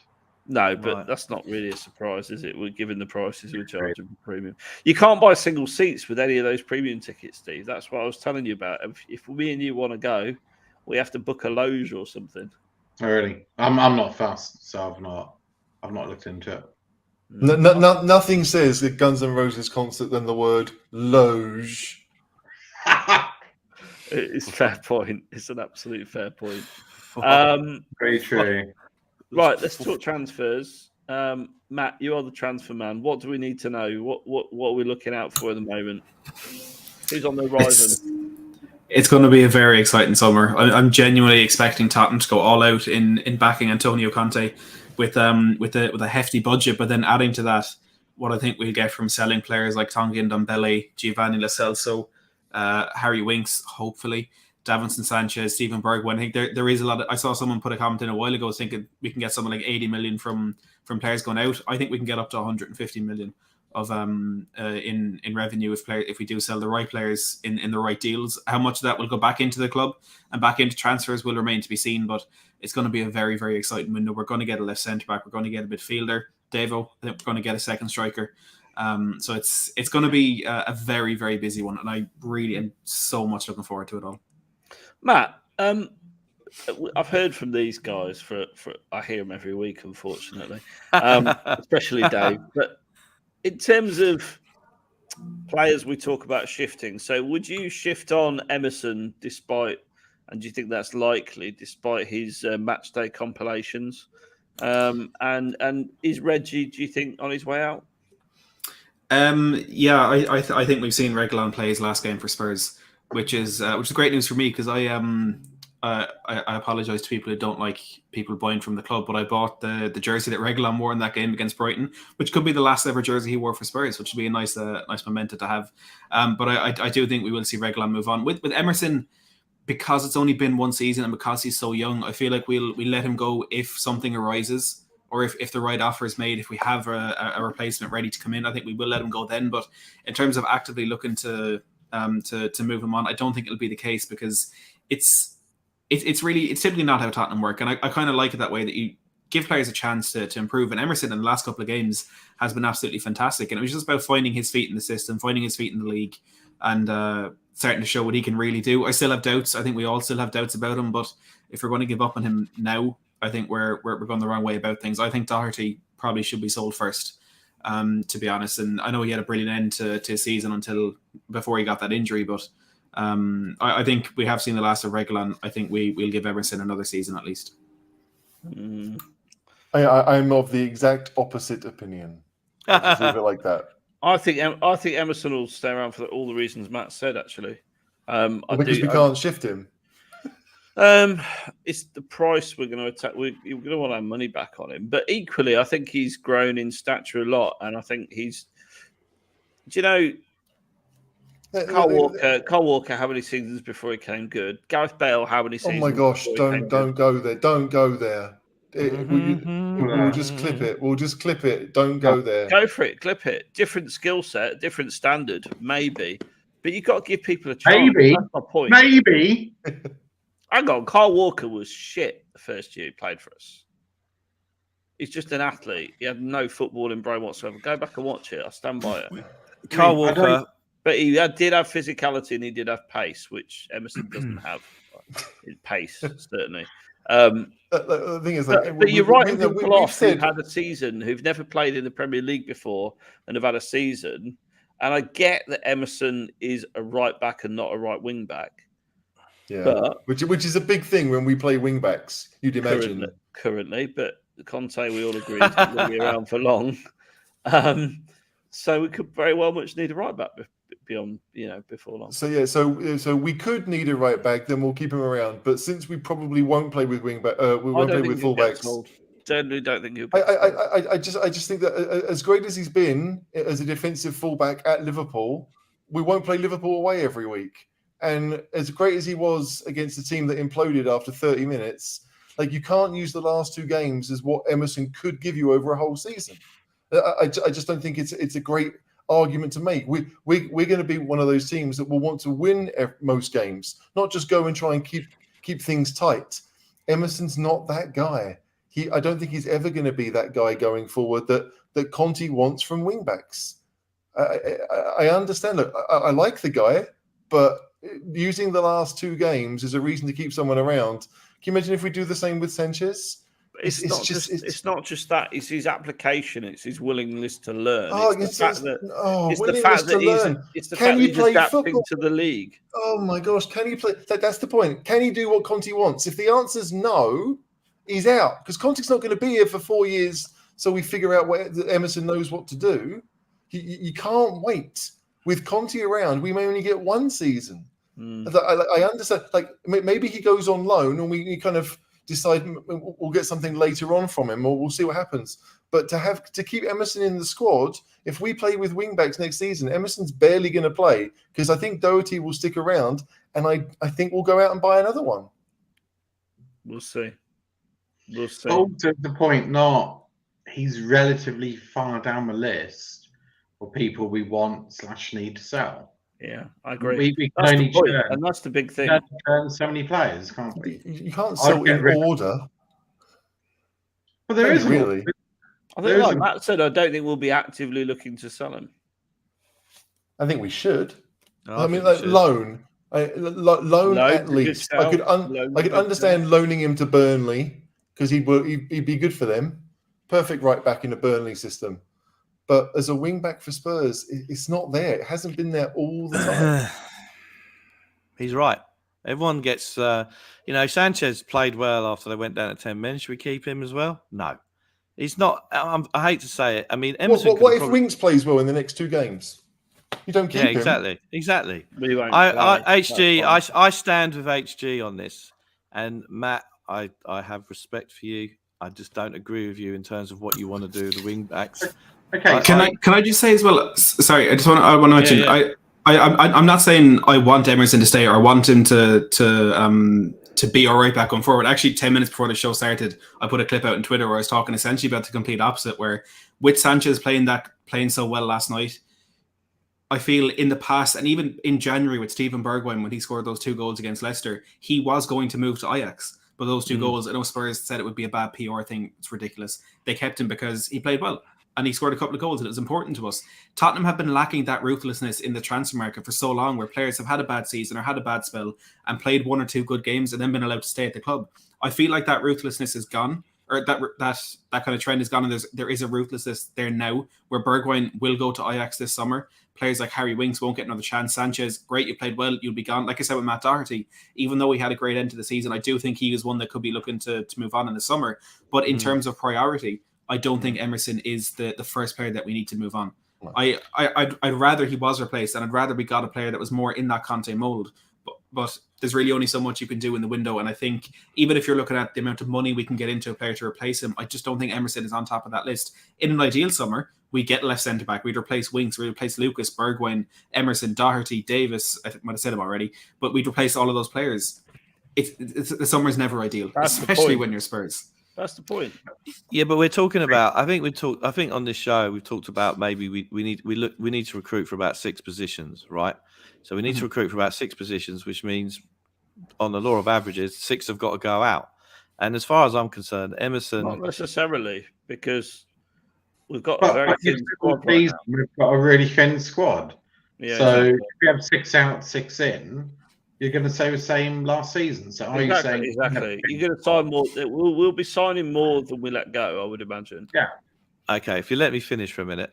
So I think Emerson is not suited to be a right wing back. The manager that we currently have plays with wing backs who need to chip in with more goals than we do. He could have scored a hat-trick Thursday night. Okay, so he's not good enough to play as a right wing back. I don't even think he's good enough to play as a right fullback because he's not very good at getting forward, and that's what you need from fullbacks in the modern game. But he got in the position to score 3 goals. But he didn't finish it, did he? And I think you'd keep Doherty because Doherty and Sessegnon are wing backs. That's the positions they played in at other clubs. That's why we bought them. Reguilon and Emerson aren't, so I'd get rid of the 2 of them, upgrade on them. We need the left, as I said, we need someone to provide competition to Ben Davis. And then you're probably looking at get Rodon going, so you'd have to get someone in then. And you probably want to carry 6 centre-backs for all the football we're going to play, Europa or Champions League in the season. And then we get a backup striker, a decent striker, who could come and play 2 up top if we need to. Midfielder with guile. And that's about it. And then if we're replacing Mora or Bergwijn. But this kind of concept that you guys have of, well, Conte's not going to be around forever, so let's stick Emerson on loan over there and Gil on loan over there. Like we're putting players into exile. Not a case of that, Dave. It's not a case of that. You've got to find someone to buy Emerson, number one. Which is difficult given the money that we'll demand, I would imagine. Then you've got to rely on Emerson wanting to move, and he seems very happy at Spurs. It's not as black and white as in your head. Oh, yeah. So I don't like Harry Winks. So I've wanted Winks out for the last 3 windows, right? But we haven't done it. Right? And most people would agree with me that Harry Winks needs to go, but there's a real chance he might not go. There's so many different things that depend on transfers. It's like you're playing Football Manager in your head and going, right, realistically, we need 11 out and 15 in. Why don't they just make that happen? It's oversimplifying everything. I just think that, bearing in mind, in the January window, we already had Emerson Doherty, and Antonio Conte spent the entire window trying to convince Adama Traore to come and play right wing back. That's how he views Emerson and Doherty. So I don't see that that's going to have changed. Yes, he's done a very good job. Yes, he held the flare up. Well done, Emerson. You were great. But we've got to move on from this idea that, like, I can understand as a club, you might say, okay, you know, we'll try and do what Chelsea does, and we'll let people go out on loan. And maybe like when Rudiger was out of favour under Lampard, he didn't play very much, but he was there. And then the new guy comes in and he becomes a really good player again. I can see why Spurs want to do that, but there is no way that Conte thinks Emerson is good enough to do what he wants. Well, we don't think that. We don't think that. I don't. So then we want to. So then we want to get rid of him. I don't. But it doesn't matter about priority. You make a decision of what you want and what you don't want. Who goes out first is kind of irrelevant. You figure out what you want to do. Surely you do prioritise because you can only do so much. So, I mean, if we added up, of course you do. fans want replace Reguilon, replace Sanchez, replace Rodon, replace Davis, Winks, creative midfielder, replace Winks, 2nd, 3rd, 4th, 5th, 8th, whatever striker. Get rid of Mora, replace him. Get rid of Bergwijn, replace him. Get rid of Emerson, replace him. Some fans want to get rid of Lloris or get a better backup compared to Chiellini, who's probably going to go back. Mm-hmm. Well, I'm up to 11 players. We can't do all of that. So surely Paratici's got to have a list, preferably not from Levy. Wing backs, I agree, are an absolute priority because the wing backs make. You just told me they're not. No, I didn't. I said selling Emerson's not a priority. Selling Emerson's not a priority, but we need to get wing backs. Yeah. And then Steve says you got to have 1 in and 1 out. So I don't. So let's have. We'll have 5. We'll have 5 wing backs. No, I don't think we need to have 1 in, 1 out. You're completely misinterpreting or twisting what I'm saying to suit your own convenience. The reality is, they've just signed Emerson. I would be amazed if we not to be a wing back. All right, you think what you want. We did it I with would Brian. be amazed. We did it exactly with Brian. I'll tell we you now. Signed him, and then 6 months later he's out on loan. He'll still be on the books in 12 months' time. On loan, maybe, but he'll still be on our books as a Tottenham player. Mark my words. Okay. We will sign a right wing back. We need to sign a right wing back. I'm not saying he's what we need in the system. I'm just simply saying I don't think he's going to be sold. Because no one probably wants him. Well, we're going to want a price for him, HG. But we're talking about us being ruthless now, and we're going to lose millions on selling on Ndombele. What's the difference? Those are huge priorities to shift Ndombele, to shift Giovanni Lo Celso. Brian Hill, what do we do with him? That's a question. Actually, Matt, what's your impression? What's your opinion on Brian Hill? Because obviously we were all excited when he came in, apart from Davo, who knew he was going to be shit. Let's not say I'm a fan of Brian Hill. I wouldn't say it's been a disaster. I wouldn't write it off. He's been speaking himself a lot about this in Valencia and how he's been trying to adapt to the Premier League. It's a difficult step up to make. And to be honest, there's not many players who come from the La Liga or the Bundesliga or the French League, Italian League, and step into the Premier League and are able to do it immediately. For Brian Hill, he's a player who has had the luxury of playing in a league where him being a twig hasn't really mattered. He hasn't needed to have that physicality. Coming into the Premier League, it's very different. But I think we've seen very bright sparks from him in the games that he's played.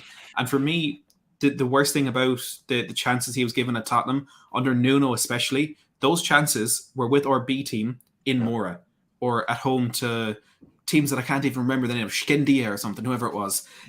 You can only expect so much from him when he's playing around those players who aren't good enough to get in our first team. When he's playing with the Ndombeles or the Alis or the Lo Celsos or Dane Scarlett, who's a very hot prospect, but just not good enough for the first team now. There's only so much that he can do. When he played in that first team, coming off the bench, I thought he had a good impact. There was that cup game at Stamford Bridge where he came out and created a few chances. The loan I was skeptical of because it was going back to where he came from and back to what he knew, which I thought was a bit of a concern because he needs to develop physically. But going back and getting that confidence again, getting that game time and playing at a higher level in Spain than he was, because he's playing with Eibar, who finished bottom of the table, playing with Valencia, getting to a cup final. I think he was in Europe with them as well. It was a very good loan for him. He's a very good prospect for the future, but I don't think he was one that was probably worth, 30 million on Lamela. And we know your opinions on Lamela, HG, but I think we could have got 15, 20 million for him had we gone to sell him. So that was a very, very high price tag for Brian Hill that I don't think has been justified. I wonder will it ever be justified, but there's definitely the chance there for that to happen. Do you think he'll be back with us next season? It depends on what system we're going to play. I'm not entirely sure we're still going to be playing a 3-4-3.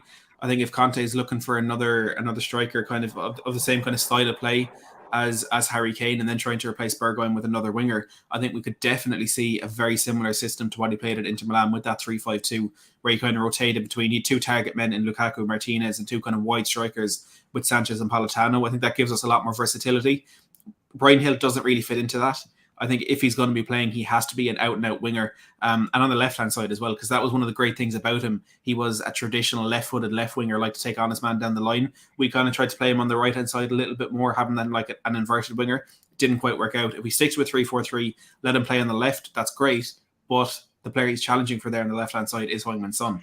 So it's really difficult to see where he fits into that team. But I think if we are going to actually make something of this transfer, he needs to be immersed into that environment and maybe let him try and challenge for the players in that first team. Whether he'll be successful or not, who knows? But I think if we're going to make it work, the club and as an option on the bench, surely. I mean that's my. I mean, you said you just said before that I thought Brian Hill was a shit signing when we signed him. That's not the case. If you remember, we signed him when Coco Lamela was heading out the door, and if it was possible to hug a man in Austria on a TV screen, we'd have done it together and got the champagne out. I know you don't drink, HG, right? So Lamela went. Hill came in. We were all fucking dancing on the streets of Vienna and Sydney that day, let me tell you, right? But the fact remains is he's a left winger. We don't play with wingers. We play inverted wide forwards. We don't play that system, unfortunately. And I think where we are up to in the evolution of the team and the club is to be spending about 25 million on Hill and 25 million on Emerson. It's not what we want to do, okay? It's in that 20 to 30 million market that we operate in. At times, we need to be better at. So the Paratici ledger, as I've said on before, is probably 50-50 at the moment, which has been argued is a good ratio compared to some other clubs, but maybe less good compared to other clubs as well. So Hill, I think, if Conte's in charge, he'll go back on loan. He should have gone to QPR or he should have gone to Fulham. And I agree with Matt, what is the point of going back to La Liga? How's he ever going to adapt to English football and the English way of life if he goes back? That's a ridiculous move. No, the thing is, I mean, Dave. it's not ridiculous because he got to play. He's been playing for Valencia. What happens in the summer is the next thing, right? Mhm. Because now you can say to someone, maybe there are a team in the Premier League that will take him because he's still only 21. Like, he's not as if he's 24, 25 and we're expecting something else. He probably signed a 5-year deal. And so even if he goes on loan for a season, we've still got 3 years left to then decide what to do with it. So I don't expect to see Brian around next summer, but I would hope, like you said, that any loan he has is within England. I do want to see that because otherwise we'll never know. As Matt I pointed want to out, see him tearing it up for Southampton or someone. yeah, why not? They play 4-4-2. He'd suit them perfectly. Absolutely. I mean, I think Carl Walker went out on loan to Villa, wasn't it? Yeah. And I think QPR, yeah. Yeah, and I think Danny Rose went to Sunderland. Is that right? Off the top of my head. Yeah. Skip went to Norwich, and they've come. They all came back a lot better for it, right? So he needs to go to a UK club. I mean, Sarr, who's coming back in the summer, I could see him going on loan. He'll get a loan, straight He'll out. get a loan, but I'd like to see him on a loan to an English club. Send him to Norwich. Send him to a team that plays a bit of football. Send him to QPR. Settle into London life. Well, we will have all summer, no doubt, to talk about all this stuff because there's no chance we'll do early deals. Sorry, can I ask Dave a quick question, though? Of course you can. So, Dave, my good friend, my ally, my nemesis, which clubs do you think have a more than 50-50 hit rate on player acquisitions? Probably Liverpool, I would say. They've still signed some poor players and they've still overpaid. Sorry? They've still signed some poor players and they're still overpaid. I mean, Diaz looks a little bit like a good player, but comparing him to Kulu, very similar and double the price and older. Well, that's maybe. I think it's a bit too. It's too early to say about Diaz. I was hoping you wouldn't say Liverpool. I won't lie. I can't. So personally, I think Liverpool's transfer strategy is absolutely bang on, and that's why they're smashing us at the moment. They weren't 5-6 years ago, but most other clubs, I don't think many other clubs do better than 50-50. Well, Leicester would be the obvious one, wouldn't it? I'd say Liverpool. I'd say Leicester. I would say you look at Chelsea, Man City, and you look at the way that they've loaned out a lot. They get players in, loan them out, and sell them on for a profit. They've done well in that regard. You look at someone like Conor Gallagher, who's gone to Palace, and you'd imagine he'd come back into that midfield for Chelsea next season. You know, if you then say, well, they've just spanked 104 million on Lukaku. And Chelsea have always spent a lot of money on a lot of shit strikers. Or turned out to be shit. Lukaku, Shevchenko. Go back to Chris Sutton and Robert Fleck and all that. Yeah. But they bought Havertz. They've got a good system there. So, but we're not in the. So, Paratici's 50-50. Baldini was what 5.95. He's only had one quick summer window. He's had 2 summers. The last summer window was about trimming the last. He's had. He didn't come in till late. I said 2 transfer windows. My apologies. Barely. Okay. Well, last summer was about trimming the wage bill. Okay, it was Sissoko, Toby, Coco. Gazaniga and Rose were out of contract. It was about lowering the squad age. Aurier. So it was about trimming the wage bill. That's what it was about. And we got in Romero, who's the only one who's really fit to go. We got Emerson in. We've discussed him to death, right? And then in January, we got Kulusevski and Bentancur, who's changed the season for us, but they came in the last week of January. We should have got them in earlier. And we'll see how we go. We've always said, like Rodney and Del Boy, next summer we'll be spending in the transfer market this time next summer. Let's see. We will now know when the transfer window shuts in August, and we've all done a 15-hour marathon show on that day, and our eyes are like that. Then we'll know. We'll know what the true intentions are of our owner in backing the best manager they've ever appointed. So let's see. I mean, I would say, just to clarify before somebody else blames me, and you're quite right, I am not saying Diaz is a write-off and a failure. Absolutely not. I think he's a very good player. I just think he's very similar level to Kulusevski, and Kulusevski's a lot younger. Mm-hmm. I think it has a lot more potential and is a lot cheaper. Mm. And whilst I Google this statistic, I do think we've spent about the same amount of money as Leicester. So surely if Leicester's transfer strategy is better than ours, why are they not above us? The thing with Leicester, which I find interesting, is that it looks like they've bought with a year, in advance in mind. So they bought Patson Daka to replace Jamie Vardy, but he hasn't done it yet. He may do it next season. And they bought a couple of other players that were, what is it, Sumare, the defensive midfielder. It's fair to say Daka hasn't hit the ground running like they would hope. But he hasn't played that much He's played loads. He scored against us, didn't he? He must be good. He's good. He's played more games than Vardy has this season. Yeah, I'm reading the comment from Spurs CC. Yeah, I think Luis Diaz has come into Liverpool and looks like he fits in straight away, just like Kulusevski has for Spurs. And whether they cost 50 million or 30 million or whatever, to me, I rate a window on if they come in and fit the system that you want to play. So to me, they're both wins. The fact that Liverpool may get away with spending 50 million on a player because they have fewer holes than we do. They're trying to reinvent their forward line because Firmino's being eased out and Salah and Mane only have a year left. So like Luis Diaz will come in and Jota's there, and they'll probably try and get someone else as well if one of those players leaves. But it's not really how much you spend. We've talked about this. It's whether they actually fit what you want to do, and that's where Spurs. Daka's played exactly the same number of games as Vardy this season, to be fair. Okay, but Vardy's been injured for a fair chunk, right? Yeah, Daka's been in for him. 22 games, 5 goals for Daka, 22 games, 12 for Vardy. And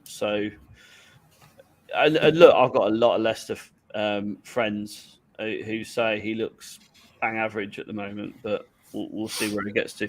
Are they the friends you left with early? Say again, sorry? Are they the friends you left with early? The Spurs. No, they didn't leave early. Spurs BC, you make a very good point, and you are right. I hate to say it. I'm clutching at straws with Liverpool because Davo probably picked the one team, and I knew he would pick Liverpool. Who have a very good transfer back. Well, he was only going to pick someone that endorses his point. The mistake was to offer it up as a choice. You should have said recruitment level. Look at Chelsea's recruitment for forwards. That's what I'd have done. But anyway, welcome, George, new channel member. Shout out to you. Thanks, George. Hello, George.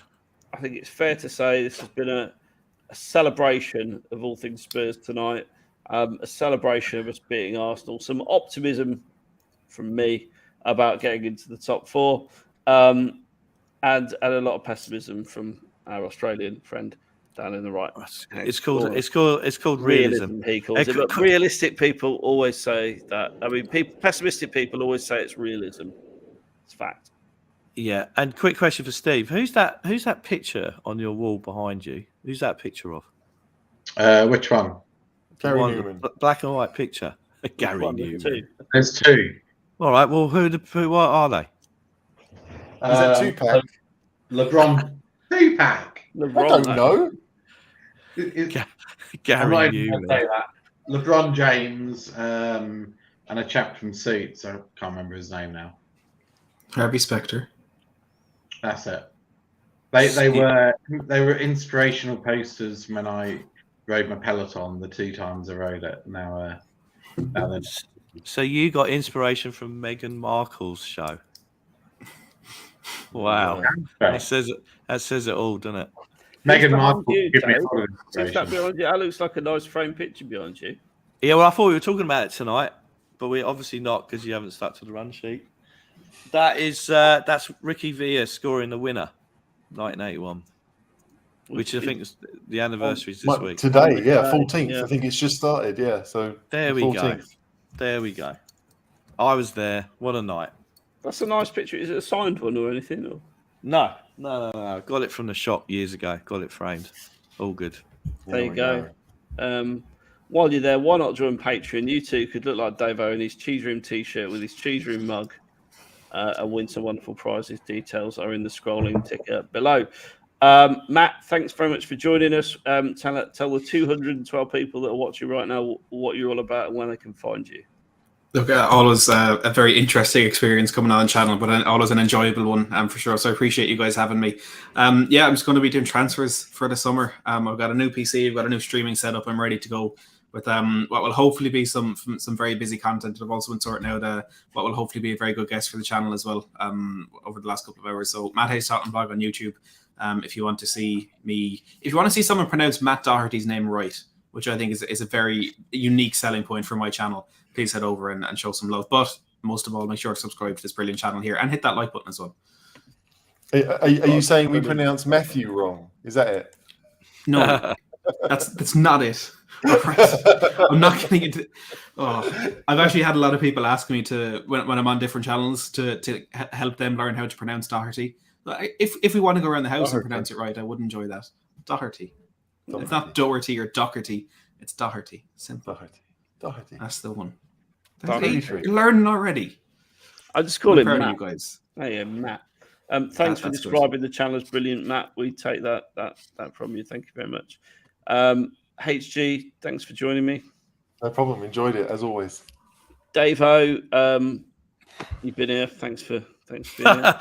You've been here. Wow. So that's nice. Nice to feel valued. It's only You've been banter. here. It's only banter. Top bands, lol. Lovely to be here. Lovely to see you again, Matt. I hope we've kind of behaved ourselves for you. And Mr.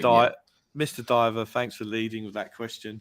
It was like Dillian White against Tyson Fury. That was HG, always good, and adroitly chaired as usual, Mr. Caller. Steve, thanks for joining us. You're very welcome. It's been good, and it's always good to have Matty Hayes on as well. Always enjoy it when he's on. And I think it's the first show I've done for a while with Davo as well. So I've not enjoyed that so much, but on to the next. It was a fun show. It was a raucous, fun show. Thanks for joining. You've been watching the Cheese Room podcast. Catch us up on the socials. Join us at Patreon. Why not? It's only £3 a month. Until next time, come on, you Spurs. Come on, you Spurs. That's the weakest one we've done, isn't it? Come on, you Spurs. Come on, you Spurs. Fuck off.